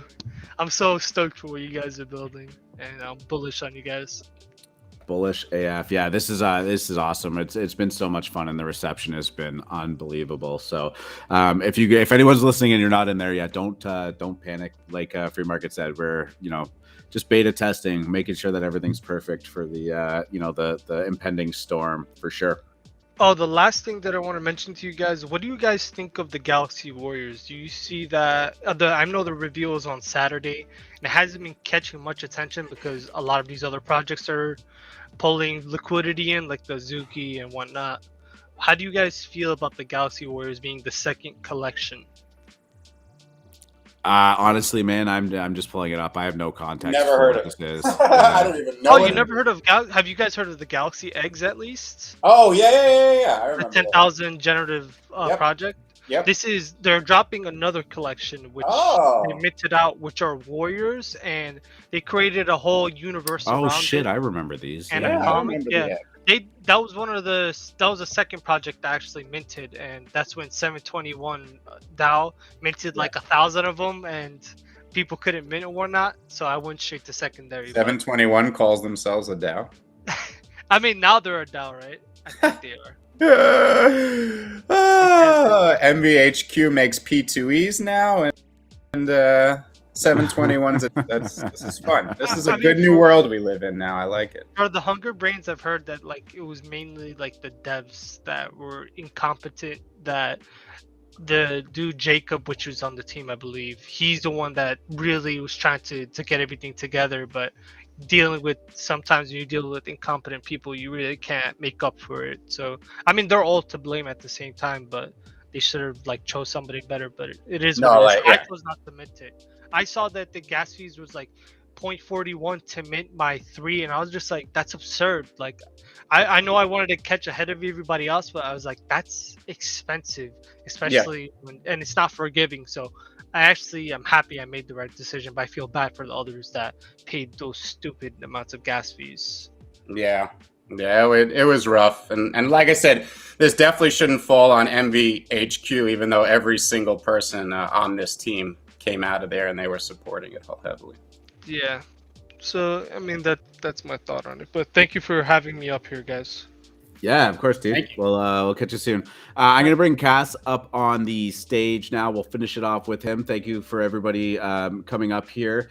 Also, just wanted to say, I promise, Illidan, I'm not ignoring you. Stapleverse, he mentioned a couple times.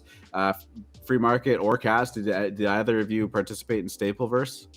No. Yeah, I actually hadn't even caught wind of this, but I was just pulling it up right now. I will find the tab. Anything with his name in it is a buy. I don't know what the short-term action is. I don't know how the launch went, but if it pulls back, anything with Jeff Staples' names, it is a buy. Is that what's going on here? I actually that's what I believe. Thing is, I wasn't following, so I have no idea what's happened here. 0.44.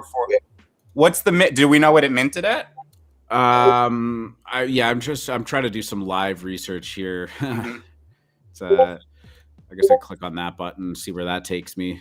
0.1 each. And there is about 3,800 of them left. I'm guessing that's the pre-sale. Oh, it's pre-sale. Okay. And we're going into live sale, so that I'm having a hard time finding. But yeah, so these are. I mean, they look interesting. They got a lot going on. Cass, if you don't mind, are you able to just either close or mute your Discord for me, my friend? Yeah, and I'm not. I don't know. The art in particular here isn't jumping out to me like this is a must-have. Again, this is just Jeff Staples. He's one of the preeminent designers on planet Earth. I think anything with his name attached to it is a buy. And he has done a lot of work with Artifact as well. Go check out his pigeon shoes and his meta pigeons that he made for Artifact. Very cool stuff. I would buy anything with his name attached. Yeah, sitting at a very comfortable 0.45 floor too. So with 411 ETH in secondary volume, people want these. I think they're going to be a cook. I don't think it matters what the art is. The utility, when you have somebody like Jeff Staples attached to a project, that's utility. Like you don't even need to know what he's going to do, right? Like that in and of itself is utility that sells a project. They were actually selling at 0.7 at one Were point. they? Yeah. Wow. As a New Yorker free market, you should be in love with these. I am. The whole pigeon thing, it is right up my alley. Oh, dude, we have so many pigeons in the city that I live in too. Yeah. Our balcony just gets like absolutely taken over by them. It's so frustrating. Yeah. Anyways, Cass, GM. Yeah. How's it going? Great, Wonderful. man. How you doing? Yeah, not too bad. Not too bad. Just woken up.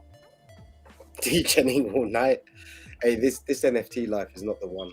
it is the one, but it's not the one because you can't do real life shit.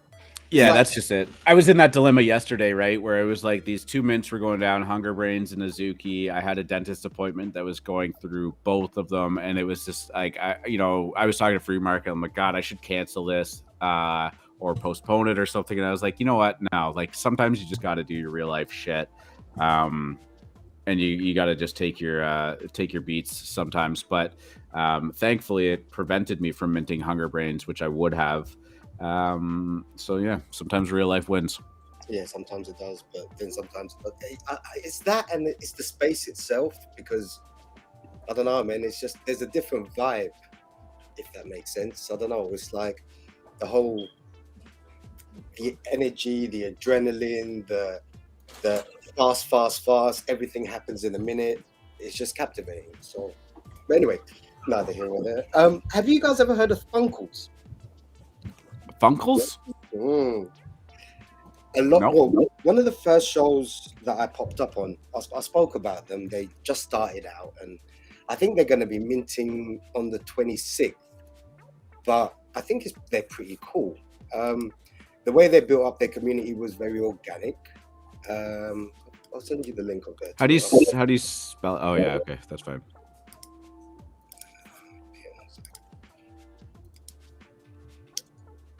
Now, when I spoke about them, they hardly had anyone. They've built up a really good community, so organically, not the normal come in and get rich kind of thing. They support mental health, men's mental health, but they're really fun about it. Like really fun. I saw you post the pictures in that. Yeah, I just really, really, really like them, and just wanted to know your thoughts on them, or if you've ever heard of them, or No, I mean I haven't. They look kind of cool. I would be interested to see what happens with them. Supplies looks low, 3,333. But yeah, I haven't done any in-depth research with them. What's the mint price? What's the drop date and everything? mint price undisclosed because it's all in the Discord. The only way you can get Oh, gotcha. Okay. Discord is locked and only invite only. And you're in there? I know the founder. Oh, okay, cool. So yeah, I've kind of seen his rise. Ended up getting a lot of kaijus, a kaiju family in there, and bears. And they're starting to make waves just within that NFT kind of community. Cool things that they've got going on.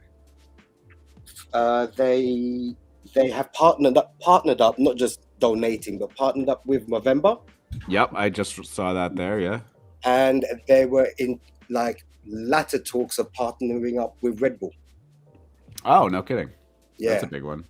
Yeah, so they're and discussions with other people within the NFT space, but I think they've more concentrated on dealing with the NFT community than trying to bring people from the outside world into the community space, which I feel a lot of NFT companies try to do that,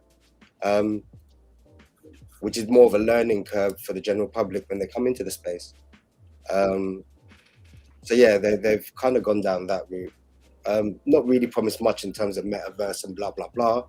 Yeah, but more catering for a community than anything else. And yeah, I just wanted to bring it up on your radar.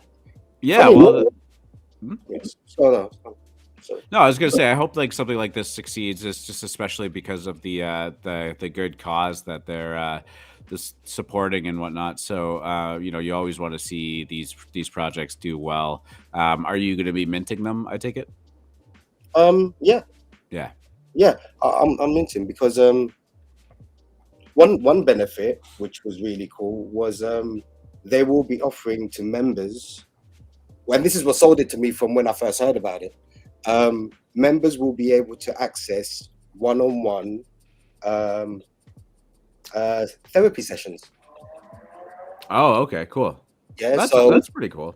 That is cool. And I've not just like group sessions or just talking about things, or they're giving professional help to people that need it within the community. And I thought that was really good. So yeah, that's great. Yeah, I think that's why I'm going to mint that one. And I like the art. I really do like the art. They're so cute. Yeah, they're clean, right? Like they have a good shape, got a good feel. I think they're, they could be pretty PFP-able too. I wouldn't be surprised to see these in some of these profile picture. Yeah, cool. So, yeah, man. FMC, you there? I'm here, baby.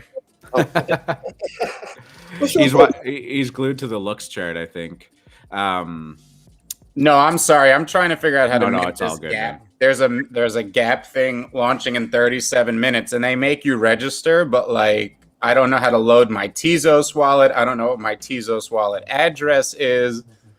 Oh, okay. And I have a lot of stress because I feel like they're going to sell out quick, and they don't give you any instructions on the site. Like, what are you supposed to do? How are you supposed to get these things? I want my wallet preloaded because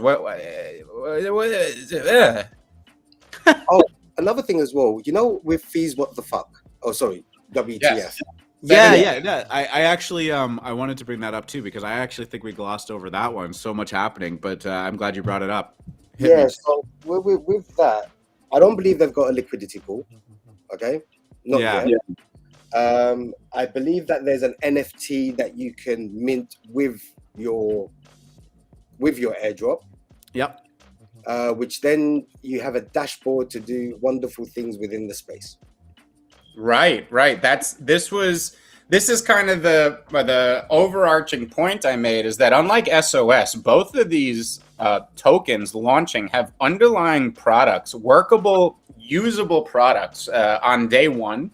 So that does make them different, I think, than previous airdrops like SOS. What's also interesting here to me is I've heard many people say that what they are going to do is sell their fees and put it into Looks, right? That's not the craziest, especially if Looks pulls back on the idea that this new airdrop just came out and it's the hot ticket of the day, I will sell fees on any pop and roll it right into Looks, because I like earning that WETH. I like earning my Looks every day in the staking. And I don't know, that I've heard more than one person say this. Lucas brought it up to me, said he heard people say it, and I was like, oh, me too. That's interesting. That could be a cool play there.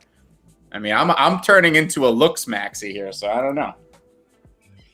No, but I think it's really cool that that there is it's like they've dropped the token with instant utility. So yeah, and what is this 4% transfer fee here? What is this? What are you reading? Yeah, that's the only thing that I was like curious about. There's like a 0.01 ETH fee that gets paid to the team and the person who referred you. There's some weird stuff going on with that I think it made people's backs go up a little bit. But you know, this is a functional dashboard and some kind of tool system that they've got going on. I don't know. Maybe I will stick around for it. I don't know. I just love when these projects come out with actually working stuff that's actually working, because it just makes it that much more sticky, right? Yeah. And another one that's minting today, I don't know if you've heard of it, Ball Droids.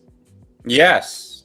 I was on there. I left because of their Discord, and I hate that, especially if it's a project I kind of like and the Discord's too much. It's like, but yeah, a lot of I know Ghost and his better half are minting that today. A few people are excited about it. Tell us what you know, Cass. I don't know much. They're cute little bulldogs that have, I believe they've got a game or 1 versus 1, a P versus game. I got whitelist through just giving my email. So remember, I saw you in the Discord. Yes. And, yeah, I saw you in the Discord when they first opened up, and it was just too much, and no one wanted to answer anything. And I was like, you know what? I haven't got time for this. Let me get out.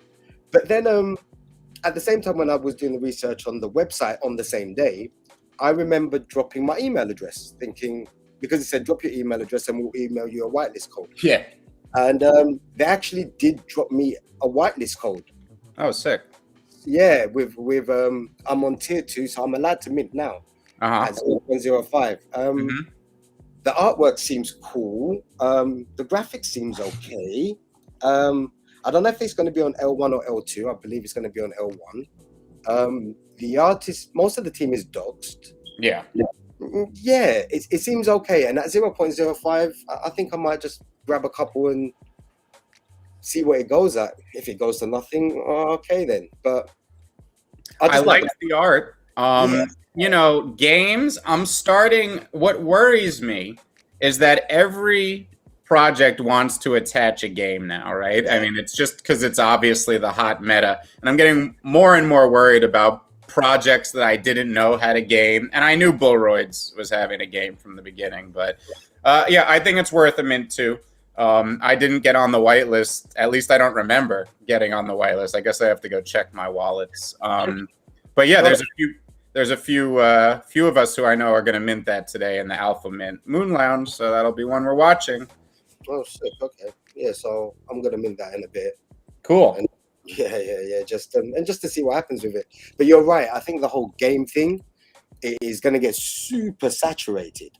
Right. And I think, I just caution a project that may have been good on its own. Don't just attach a game for no reason, right? Have purpose, like have thought and have reason in what you're doing. Don't just add things to your project because it's the current meta. Because yes, opportunists are going to do that, but I feel like good projects also feel pressure to bend to whatever the current trend is, and I don't think it's necessary. So no, totally right. Funny, I was talking about this in the Moon Lounge yesterday at some point. I think there was a small amount of us, and the community aspect of things is far more important than just the aesthetics of what you believe you're going to be getting in 24 months' time. And yeah, like I think that's a key element, and I believe art and a liking of art or a particular art always brings people together. So yeah. Yep.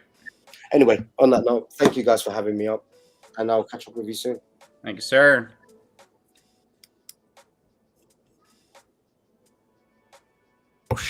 I'm muted. Damn it. I was just saying thank you so much for jumping up with us, Cass, and thank you for hanging out in the voice chat yesterday too. You were in there for quite a while, weren't you? Or did he already leave? Oh no, I'm here. Oh yeah. I've been in there, like, it feels like 48 hours solid. Yeah, it's a lot of fun. It can be addicting. But, Zug is up to $1.60 right now, baby. Zug is killing it, dude. Yeah, I saw that too. But yeah, Cass, thank you so much. We're gonna start wrapping up this show. Thank you to everybody that tuned in. We are just over 2 hours now, so obviously an action-packed. I don't know, lots to talk about that we had today. So it was a lot of fun as always. Free market. If anybody is tuning in late, I just want to quickly recap. We talked a lot about the Australian Open drop, Azuki, the Cat Bricks Clubhouse, however the fuck you say that. We touched on Stapleverse, Hunger Brainz for a while there. LooksRare was a big topic. So if you ended up missing any of that, please go check out the rest of the show on YouTube, Spotify, or Apple Podcasts. It's always there in its entirety. If you're new to the show and you are interested in checking it out, please check us out at AlphaMint. It's I think discord.com/AlphaMint. And one last favor to ask of you, if you haven't yet, please hit the subscribe button on YouTube. It does just help us out a little bit. YouTube likes when people click on buttons. So if you feel so inclined, we appreciate that. Free market, you want to take us away? Good luck at the tables, D-Gens.